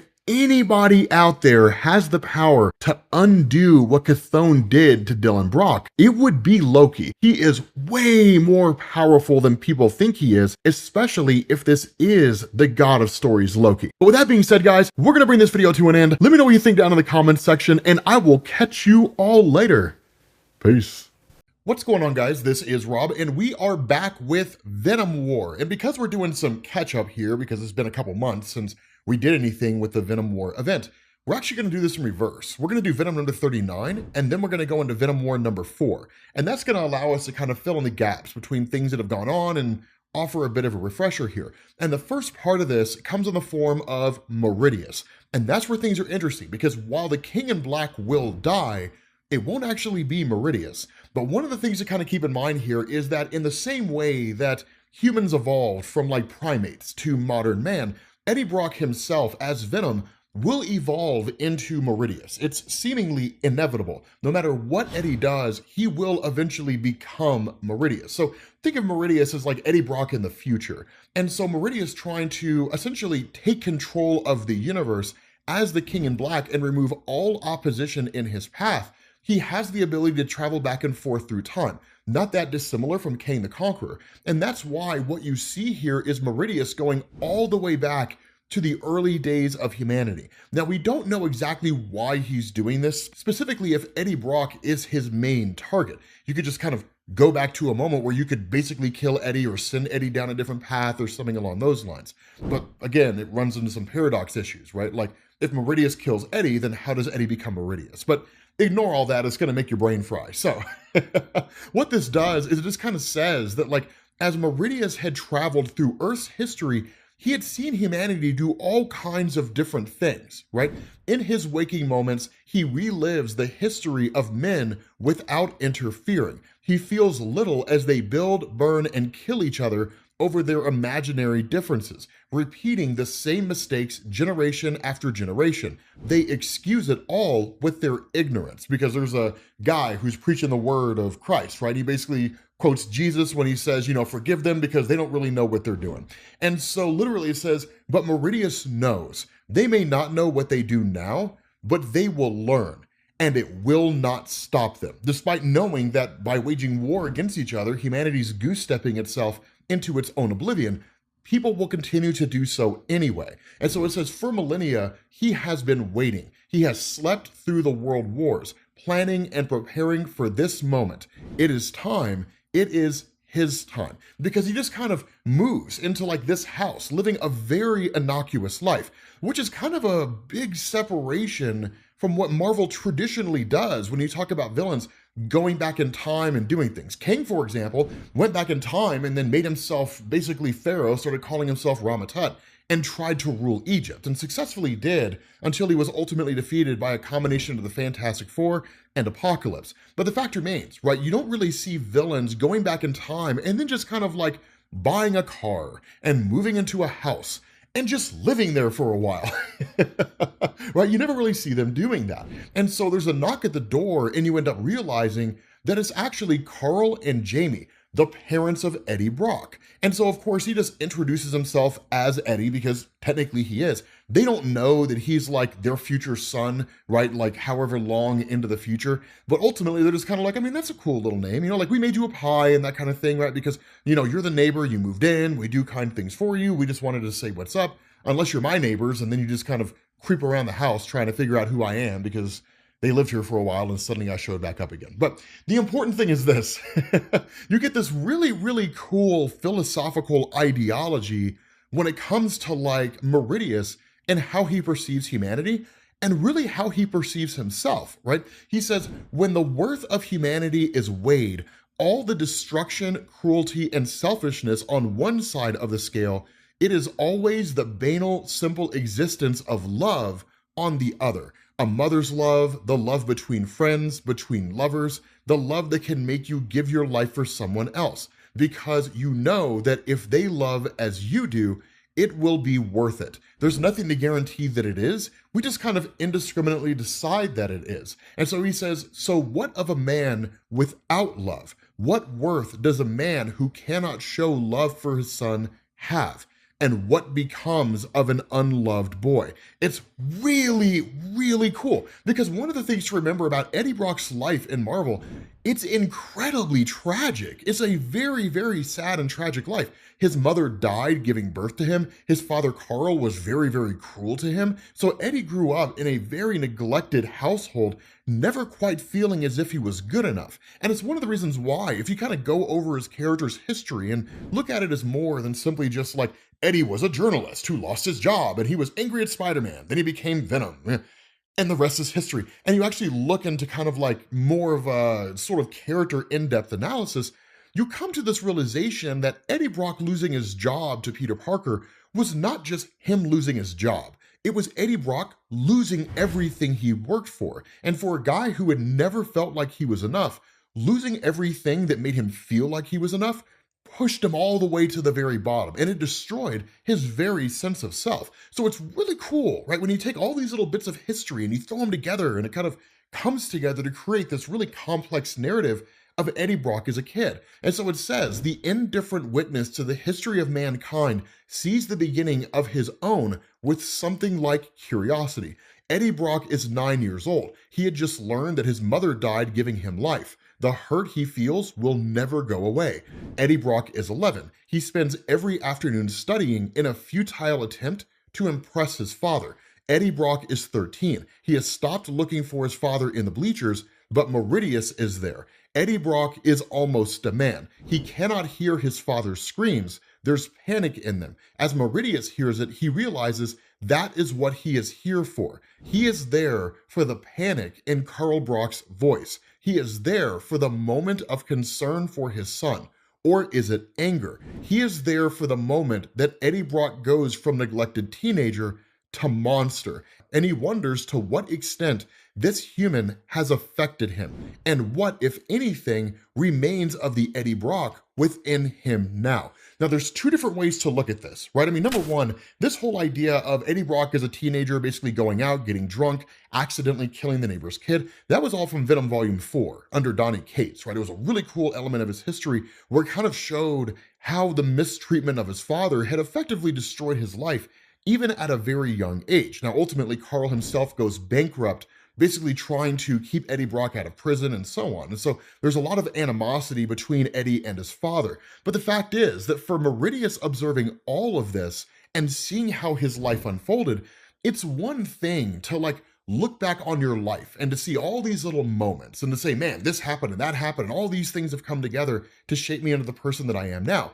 But the reality here is that just because we remember things a certain way doesn't mean they were that way. And so once you actually get the opportunity to go back and to physically, tangibly see how your life unfolded, suddenly it starts to change everything. And seemingly it kind of imparts in Meridius this very nature of the fact that his life being as crazy and difficult as it wasn't really his fault. He was the product of a screwed up man who screwed him up, right? Hurt people hurt people. And so it's really interesting and it's really, really fascinating the way that it's done. But after that, what you do is you pick up with Meridius as he continues to follow Eddie later on in life, because Eddie never actually went to jail. He becomes a journalist. He meets Anne Wang. Of course, he gets her knocked up, and then ultimately she never tells him. As we know from Donny Cates' run on Venom, when Dylan was introduced as the son of Eddie, that when Anne was pregnant, she actually took off to Dylan's father, Carl, and dropped the child off there. Now, a lot of that had come by way of a series of things, right? The fact that Anne had basically learned that Eddie Brock was Venom, that the Venom symbiote had essentially taken over Anne, turned her into she-Venom. It was all this kind of chaos, right, of her life and the recognition that she was not in any position to raise a child. Plus, ultimately, she was going to end up dying. And so the result of this is that Carl raises Dylan, and Dylan is raised in just as harsh of an environment as Eddie was, because Carl learned nothing from his time in raising Dylan. And so what ends up happening here is I want to kind of jump back for a second, and I want to talk about Dylan himself. Because again, much like Meridius is Eddie Brock in the future, and then you have Eddie Brock in the present, who's more or less just the King in Black, that you've also got Dylan Brock, right, the son of Eddie. And Dylan Brock kind of exists in two places. You've got Dylan Brock in the modern era, who's essentially a teenager or just kind of aged up depending on how they want to depict him. And then you've got Dylan in the future. Now, Dylan in the future comes from this place where the future's been wrecked, and we don't really know how, right? The closest that we're able to figure out from the various clues that exist out there is it almost kind of feels like the symbiotes merged with machines. It almost kind of became like these symbiote terminators, so to speak. But in effect, they've just kind of wiped out all life on Earth, or most all life on Earth. And there aren't really any superheroes left, right? There's Dylan Brock, and then there's Spider-Boy and a couple other people who were there trying to help him where they can. And there was Doctor Strange in the future who sent Dylan into the past on a quest to gain the tools he needed to basically save the future, or at least destroy those guys who were out there. Now, Dylan is dying, right? Dylan was exposed to radiation. There's no saving his life. And where the last video that we did, as far as Dylan himself, focused on him basically traveling to see Chthon in order to attain magical powers from Chthon himself, right? This astronomically powerful demon, where he had encountered Molten Man and taken a piece of the material on his skin in order to use that for whatever this task was. He's now coming across Loki. And Loki is kind of the next step on his journey because Loki will give him the tools that he needs to, again, effectively win this war in the future. Now, what's interesting about this is that Loki immediately attacks Dylan, right? Like immediately goes after him and tries to destroy him. What's really interesting about all this is that Dylan traveling to Jotunheim and encountering Loki, this version you see here, this guy died during the events of Dark Reign on Asgard, right? Loki was kind of reborn as like a new version of himself, like reincarnation, essentially. And so because of the fact that you're talking about this version of Loki, who doesn't seem to know who Venom is, doesn't recognize Venom as a concept or anything, this is seemingly long before Loki ever showed up on Earth in the first place. So in essence, Dylan traveled into the past, and now he's meeting Loki before Loki ever met Venom or anything like that. And so that's why you have Loki talking to like Dylan and saying like, you know, you're some kind of a parasite, and that where Dylan's trying to reason with him. It's like, that's exactly what a parasite would say, you know, that kind of stuff. Now, it's one of those things that you see, right? For example, like when Dylan goes to grab Loki, Loki turns into snow and then like rematerializes behind him. But what ends up happening is that Dylan ultimately ends up casting a kind of like protective shield around himself using effectively the material of Molten Man, and that strikes the interest of Loki. Now, truth to tell, I don't really recall enough of Loki's history in Marvel to remember if this particular moment is kind of a wraparound to like how Loki attained a certain ability or something along those lines. I can't remember that off the top of my head. But what is important is that Loki seems to recognize the potential of this metallic alloy, even if Dylan doesn't, because Dylan's just attaining it for a particular purpose. He isn't really pursuing the full totality of what it can do. And so what ends up happening is that with Loki kind of basically making a deal with Dylan and saying, fine, I will help you for a sample of this material, ultimately Loki ends up taking him to Nidavellir, which most of you guys are aware of is basically a weapon forge. And that where Loki tells Dylan to just kind of rest for a few minutes, what ends up happening is Loki makes Dylan a couple of bullets and then fashions a dagger for himself, right? Just the cost of doing business. But the other cool thing is that Loki actually ends up pushing Dylan essentially back into the earthly plane, right? Midgard.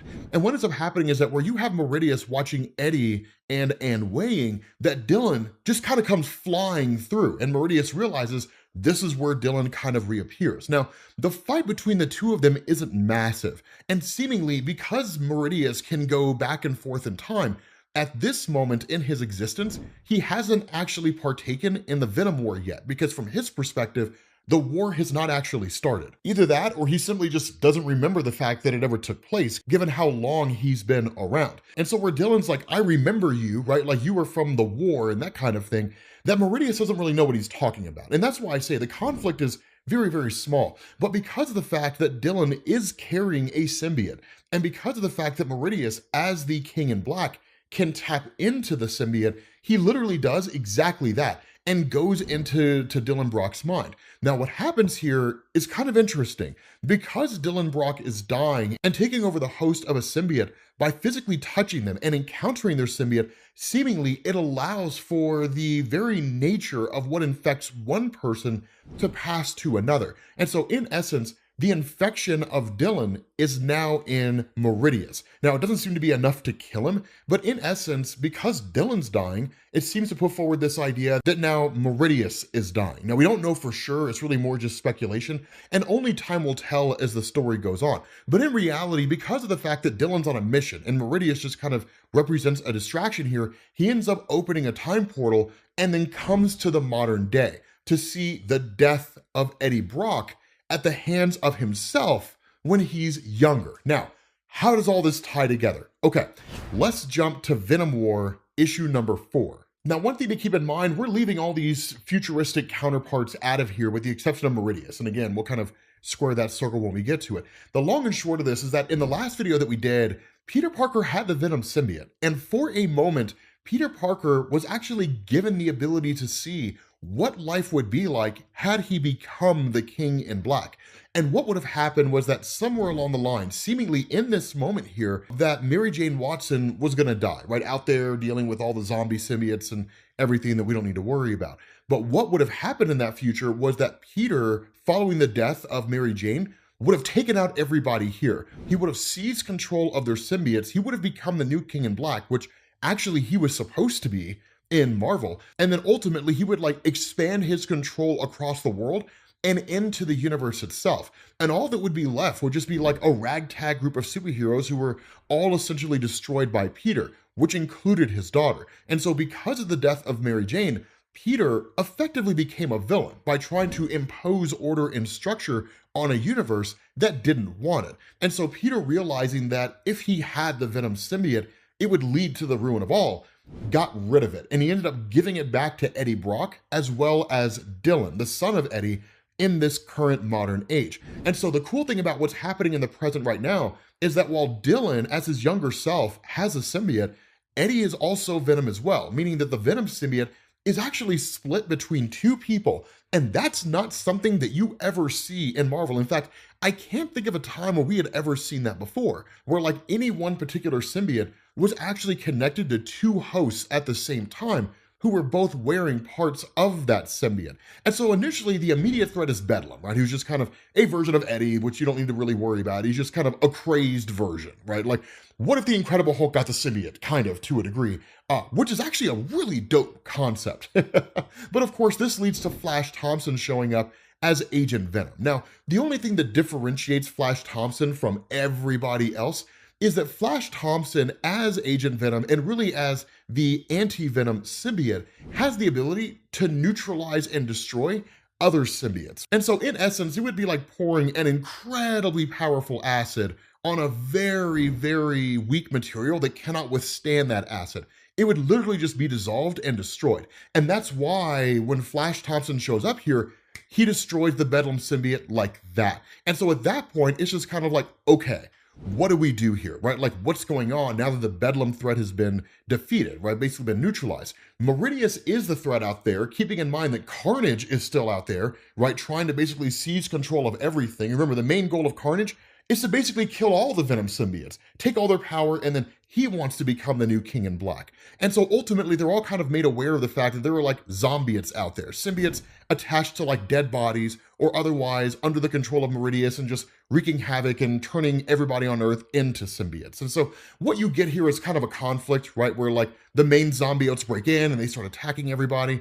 I don't necessarily know why this was part of the plot, and if anything, it just makes things more convoluted than they need to be. But what is important here is you switch over to Meridius in the present era. Now remember, because we just talked about that version of Meridius that Dylan had encountered that didn't seem to know what the war was, this version is kind of interesting and a little bit separate, right? Again, we don't have to go into all the time travel hijinks, but Marvel is effectively doing everything they can to confuse the heck out of us as the reader.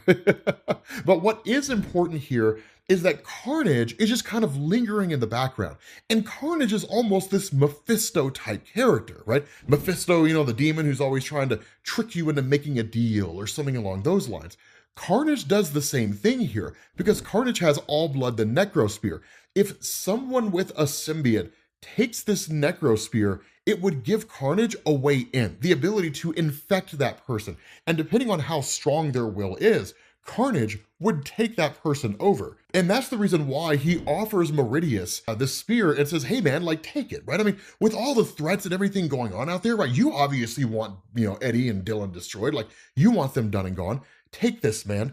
And it'll happen. Now, of course, Meridius turns it down because the reality here is that while Meridius is the one controlling all these zombiotes, that at the end of the day, if he takes that spear, it gives Carnage a way in. And given the fact that Carnage is more powerful now than he's ever been, he would presumably overtake Meridius. And in doing so, he would seize control of all the Venom symbiotes here, and he would achieve his goal. And so what you do is you switch back to the main event itself, right? Between Dylan and Eddie, who are all kind of fighting together. Now, keep in mind, one of the things that we've talked about here, or at least a lot of the things that we've talked about, the fact that Meridius is Eddie Brock and all that kind of stuff, Dylan never knew any of that. The only thing that Dylan knew from his perspective is that Eddie Brock defeated Noel the symbiote god, and then Eddie Brock became the new King in Black, meaning he had a duty to protect the universe using all the symbiotes under his control. So he left Venom on Earth, and then he took off and just left Dylan there. And then some organization called the Absent Throne was trying to kill him, only for Dylan to realize, because he and Eddie now share a common mind,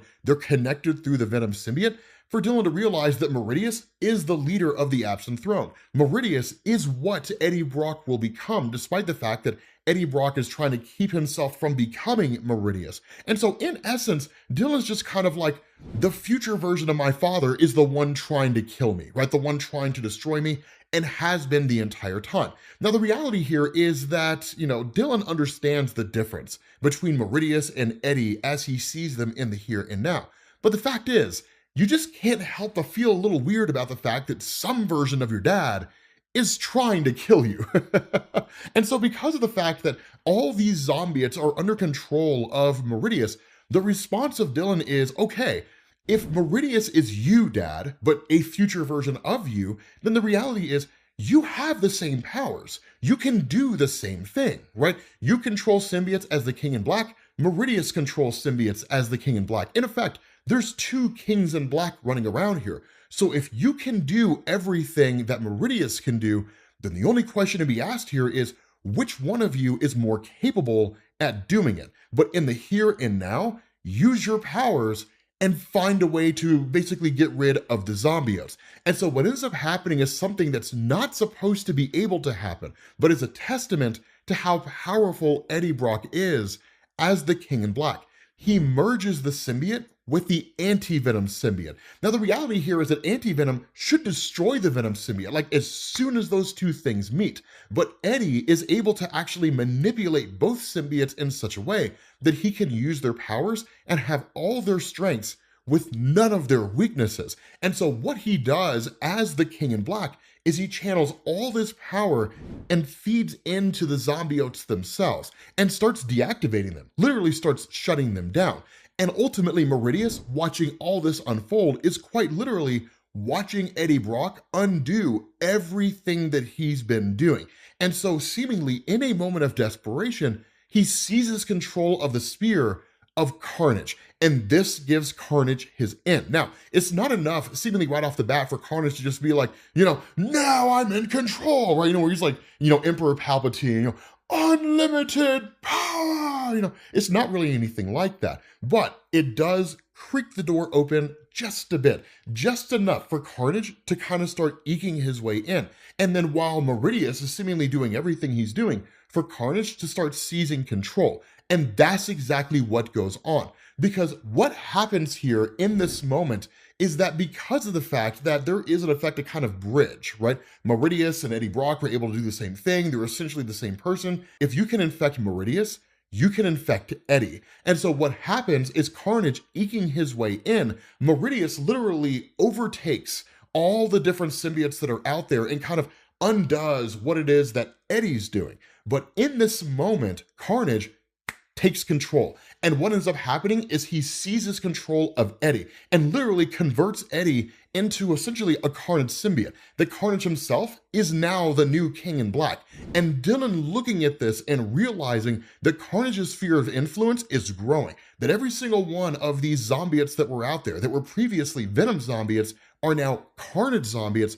Carnage is taking control of every symbiote across the world, and Carnage will have total control over everyone. And so ultimately, Dylan does the only thing he can do as his future version appears behind him. Dylan kills his dad.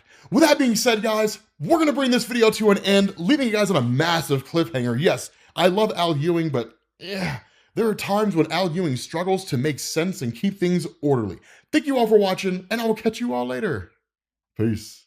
So Venom's gonna become God over the course of this video, and it's gonna be amazing. He's gold and everything. It's so dope. So we are here at the end of Venom War, basically the answer to what happens when Marvel decides to take a 6-issue story arc and stretch it out over the course of several months and turn it into a wholly convoluted, disorganized mess. So what this story does is this initially opens up with Eddie Brock after having been stabbed through the chest. Now, I will catch you guys up and kind of make sense of everything that's happening here. I'm not going to require you to go back and watch the playlist if you want to understand it.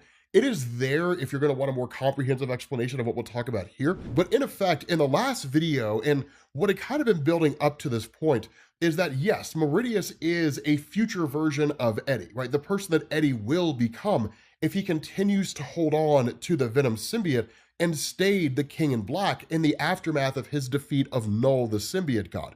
We'll make more sense out of that whole thing with Meridius here in a little bit.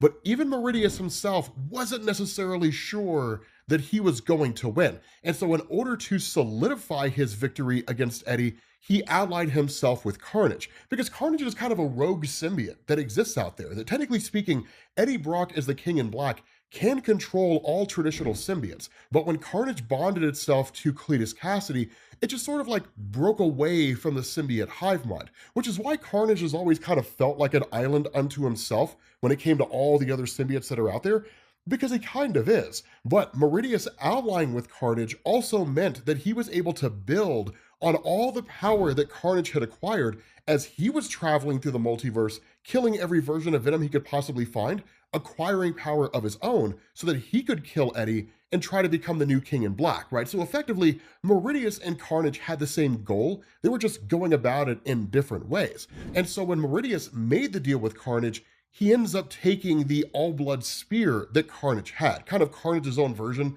of the all-black necrosword from Gore the God Butcher and all the symbiote god, you know, whoever you think is most famous for possessing it. But this is why Meridius is here in this moment, because Meridius arriving here is the second part of a two-pronged attack. The first prong was basically seizing the spear of Carnage in the first place, which allowed Carnage to quote-unquote infect Meridius, and because Meridius is a future version of Eddie, that Meridius could in turn basically infect the younger version of himself. That's why Eddie was stabbed, because he was turning into Carnage. And because Eddie was turning into Carnage, every symbiote across the world and the universe that Eddie controlled was turning into Carnage as well. So of course, Eddie's son basically had to stab him in order to get the symbiote off of him and to get Eddie back to himself. But Eddie's literally dying here, right? Like he's just bleeding out. So there really isn't a whole lot that anybody can do. And so Meridius showing up is to basically wipe out all that remains of these other symbiotes who were there. It's kind of Al Ewing just sort of mopping up and cleaning up everything he's done up to this point. So in essence, Toxin, right, one of the symbiote offspring that's out there, he's basically taken out. It doesn't really seem like he's destroyed. It just seems like he's incapacitated. It goes on and on and on and on. But that's when you pick up with the son of Eddie from the future. And that's where things got a little murky in the events of Venom War. We didn't quite know what his story was. He was almost this version of like Cable from the X-Men before the Venom mythos, in the sense that in the middle of Venom War, right, like Dylan Brock from the future just shows up to the present day and tells his younger self, hey man, I'm on a mission, just chill. A time's gonna come when you're going to have to do something that you think is extreme, i.e. attacking your dad. Do not have any doubts, go through with it, is more or less what he said. But Dylan from the future was on this quest where he came across Chthon, he dealt with Loki, he ended up going after Molten Man and all that kind of stuff, but we didn't know what it was all for. We knew that like Loki had fashioned 2 bullets for him using the Molten Man's, you know, kind of liquid coating and that sort of thing, but like that was really it. This is what it all came down to, that while Dylan Brock was trying to avoid a future, and in this comic he'll explain how that future comes to fruition, that he literally fires off one of these bullets into Dylan. And what it does is it allows the basically skin or the liquid form of Molten Man to merge with Dylan. And it's actually put incredibly well. On the surface, it doesn't really seem like it, but when you kind of look at everything that's happened and take the context into account, it does, right? It says the gold resists the red. And more than that, we can feel it on the deep levels of our being. It burns the red out. Eggenrack, the anti-Carnage. Of course, it's Carnage spelled backwards, but the cool thing about this, and this is why the whole story arc with future Dylan matters, because remember, one of the things that goes on here, and one of the things to keep in mind with Marvel in general, is that Carnage is a godly level character now, right? And that's one of the reasons why the Venom run by Al Ewing going into Venom War was really confusing for a lot of people because there were a lot of moving parts, right? Kind of bringing in these plot threads and sort of wrapping these plot threads up in a way that the story doesn't necessarily do that well. That when it came to Carnage, for years and years and years, you guys just knew him as Carnage. That was it, right? Carnage was just a guy. But there was a story that we covered where the Carnage symbiote was separated from Cletus Cassidy, its traditional Carnage host. But in the aftermath of Eddie Brock destroying Null the symbiote god, taking the role of the King in Black, and then attaining this whole new level of power, whether it was jealousy or Carnage's eyes being open to the fact this level of power existed, where he didn't really understand it when Null had initially shown up, that Carnage went on a quest across the multiverse to kill every Venom he could find, and then basically nullify all the weaknesses that symbiotes traditionally have. And he did that, right? He literally took out guys like Malekith the Accursed and so on and so forth. But by the time you got to the start of Venom War, Carnage was immune to like sonics and fire and all the things that symbiotes are traditionally immune to, right? Hence the idea of him kind of being an island unto himself. And so while there is technically ways to destroy the King in Black, there really didn't seem to be a way to destroy Carnage. So even if the King in Black was defeated, Carnage would still attain his godhood, and Carnage would still be a massive threat to the Marvel Universe, potentially outclassing most every single superhero that was out there. Now, we will find out in the story that Carnage had actually bet big and had bet wrong, and that Carnage ended up screwing up in the worst way when he did this whole thing. But the fact is that when Dylan from the future started traveling around on his quest, that there was Molten Man, who essentially has a kind of metallic skin, but it's liquid in nature, the same way a symbiote is. That in turn, that liquid was taken to like Chthon, who basically enchanted it at the request of Dylan Brock. That in turn was taken to Loki, who blessed it with Asgardian magics and then turned it into bullets. So what you're looking at right here, and this is one of the reasons why I say that this is Venom as God, but in a way that Marvel just completely squanders, is that with this new level of power that he attains, he literally just starts giving Meridius the business. Now, this is why godhood is so interesting here, but such a weird thing. Meridius is a future version of Eddie. Meridius is what Eddie will become. Meridius, when he initially appeared, he could travel back and forth through time at will. He controlled all symbiotes in existence to the point that in the far-flung future, he had pulled all the symbiotes in the universe out of the main universe itself and then put them in a pocket dimension called the Garden. He created a whole new dimension within the Marvel Universe that just never existed before. This guy was nigh unstoppable, right? He was every bit as powerful, if not more powerful, than Null the symbiote god. Now, we never really saw displays of their power in the same way, and we certainly never saw them fight each other. So in reality, like most power scaling, Null versus Meridius would just come down to us cooking the books and then choosing the conclusion that we want the most. But the thing that goes on here is that when you have this version of Venom crushing a guy as powerful as Meridius that has all these abilities at his disposal, it's a whole new level of power. Because in essence, this version of Venom can probably do everything Meridius can do and more. What would you call the guy who is powerful enough to kill God? You would call him the new God, right? And so it's really interesting when this goes down because again, Marvel kind of squanders this. Now it also gets intriguing because Meridius literally tries to take his own symbiote matter and encase Dylan, right? Who has basically been shot by this bullet and given this new level of power, and it doesn't work. Now Eddie does kind of try to step in as best he can, but not even Eddie can really do anything. And that's where you realize Eddie is a distraction because while Eddie Brock in the present looks at Meridius and sees Meridius as himself in the future, the mannerisms are very similar. Meridius really reminds Eddie Brock of himself when he first got the Venom symbiote, drunk on power, believing himself to be this nigh unstoppable force that exists out there. And so when you're that drunk on your own power, when you buy that much into your own hype, you're gonna make mistakes, you're gonna be careless, and someone is going to take that opening and tear down everything you've built. And that's exactly what Dylan does, because Dylan looks down at the spear and realizes if the nature of his power is to basically cure or to eliminate the very nature and essence of the Carnage symbiote itself, in the same way that anti-venom wipes away illness, disease, different things like that, then he could take that spear, and he literally does. He seizes that spear for himself. And so now he has at his disposal, in his hand, all the power that Carnage had at the beginning of Venom War, right? All that godly power that Carnage has seized, now it belongs to Dylan. And Dylan uses it to cleanse the spear and then in turn, stab Meridius through the chest. And that kills Meridius on the spot. It wipes him out. And that's what we're literally told here, right? I feel Meridius' dying scream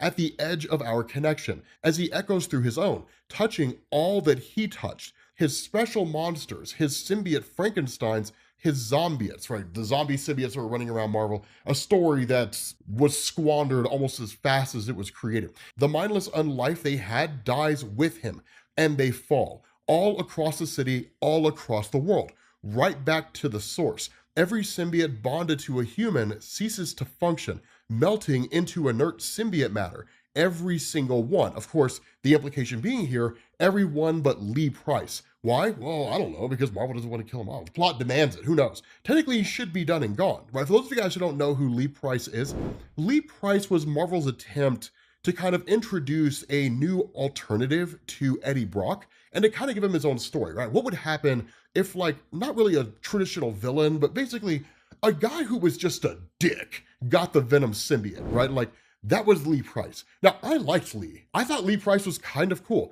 but there were a lot of people who didn't like him, especially when it came to like Eddie Brock purists, right? People who didn't want anybody but Eddie to ever be Venom, which would ultimately lead to a whole bunch of boring stories later on down the line. But what makes this cool is that with Meridius dead and gone, now the idea of Eddie Brock having to become Meridius in the future, while technically that will take place, what this means now is that Eddie Brock's existence is circular, or at least that seems to be the case, because what we're told here is that with Eddie Brock having been stabbed, with Meridius having been defeated, Eddie Brock's role as the King in Black is cut off. That power is gone from him forever. And so it's really just kind of Marvel telling us that if Eddie Brock ever happens to gain the symbiote again, he'll just be a dude with the symbiote, like you would normally expect with the character of Eddie. Don't necessarily know how I feel about that. I loved the idea of Eddie as the King in Black, and I feel like just not enough was done with it long enough for us to know what could actually happen. Because, I mean, to kind of give you guys the fast track, right, of Eddie's time as the King in Black, it happened just like this. Eddie defeats Null, Eddie becomes a new King in Black. Eddie dies. Eddie goes to the garden. He ends up encountering Meridius. He realizes he doesn't want to be Meridius, and Meridius is trying to kill his son. So everything that's happened over the course of really the beginning of Al Ewing's run on Venom in the aftermath of the King in Black story with Null, up until now, was just Eddie Brock trying to stop Meridius from killing his son. And then ultimately Eddie Brock attaining a new level of power, right, where he could resurrect himself from anything. And now Eddie Brock can't be the King in Black anymore. This guy became King in Black. He had one adventure and lost it. It's kind of disappointing when you look at it for what it is, right? I mean, you know, we're glossing over a few things, but still, that's the long and short of it. And so what you end up getting is Dylan talking to his future self. Because what happens is there's a kind of conversation there.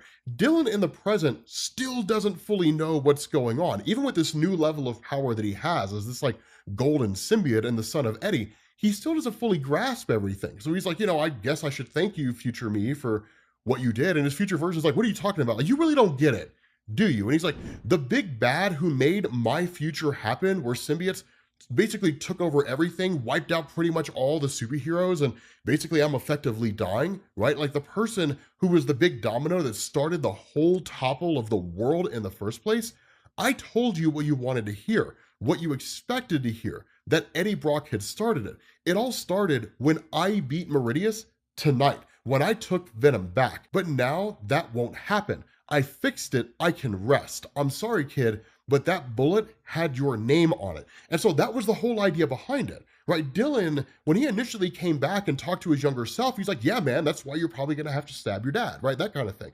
But it was all a lie. It was all basically him saying, actually, we're the bad guys. But the reality here is that if he had told Dylan, there's going to come a point when you are going to kill Meridius, and when that happens, you're gonna take the symbiote back from him, and then you're going to become corrupted by it. And in your corruption, you're going to wipe out every single superhero in the world. You're going to destroy the world as we know it, lay waste to everything.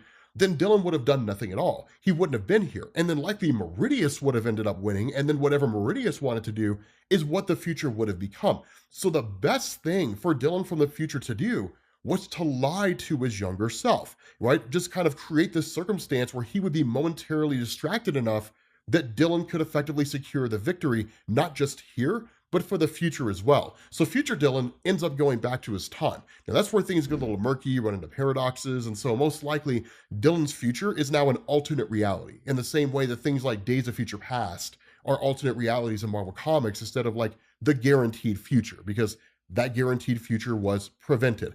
And so what ends up happening is that whether Dylan intends it to be the case or not, that the Venom symbiote itself casts Dylan out. And the Venom symbiote is kind of wrestling with this new level of power that it has. And it's kind of trying to reconcile these two sources of power. Now, of course, cops come busting in, they spray the place down with anti-symbiote bullets, and Venom looks like he's dead, but he actually just kind of like takes off, right, and just sort of disappears.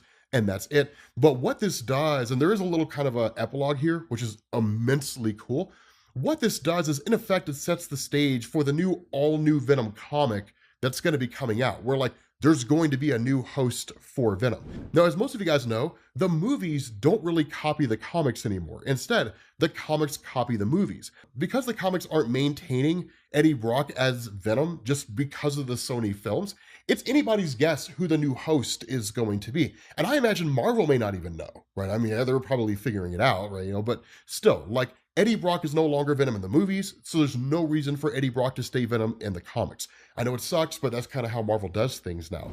And so what you do is you switch over to the church where Eddie Brock originally became Venom in the first place. Because in reality, he just doesn't quite know where to go. Because he's just a normal human, because he doesn't really have any powers anymore or anything like that, that he actually encounters Carnage. But Carnage doesn't kill him. Instead, what Carnage does is he reveals what had actually gone on. Carnage had put so much of his power in the spear that when the spear was given to Meridius and then taken by anti-Carnage Dylan Brock and cleansed, that Carnage no longer has access to all that power that he had before, meaning Carnage is back to his normal self, just good old regular Carnage. But here's one of the only cool things to come out of the ending of this story. What Carnage does is he says, let's make a deal, Eddie, right? Like, I'm dying because I don't have a host. These days, I need one in order to survive. You're dying because you don't have a symbiote that can heal you. So let's merge. I'll let you be in control. And I will say this, I am really excited to see what happens with Eddie Brock becoming Carnage. Fingers crossed Marvel doesn't like ruin it and turn Eddie Brock into just like a villain of the week as Carnage. Who knows, right? I guess it really depends on who it is that's going to be writing the new story. But with that being said, guys, we're going to bring this video to an end. Let me know what you think down in the comments section. Feel free to post questions if you have them, and I will answer them as best I can. If you want to see all this in its totality, make sure you click this link to the playlist. It covers the entire Venom run from Al Ewing, starting at the very beginning, running all the way up until the end of Venom War. And yeah, I will catch you all later. Peace.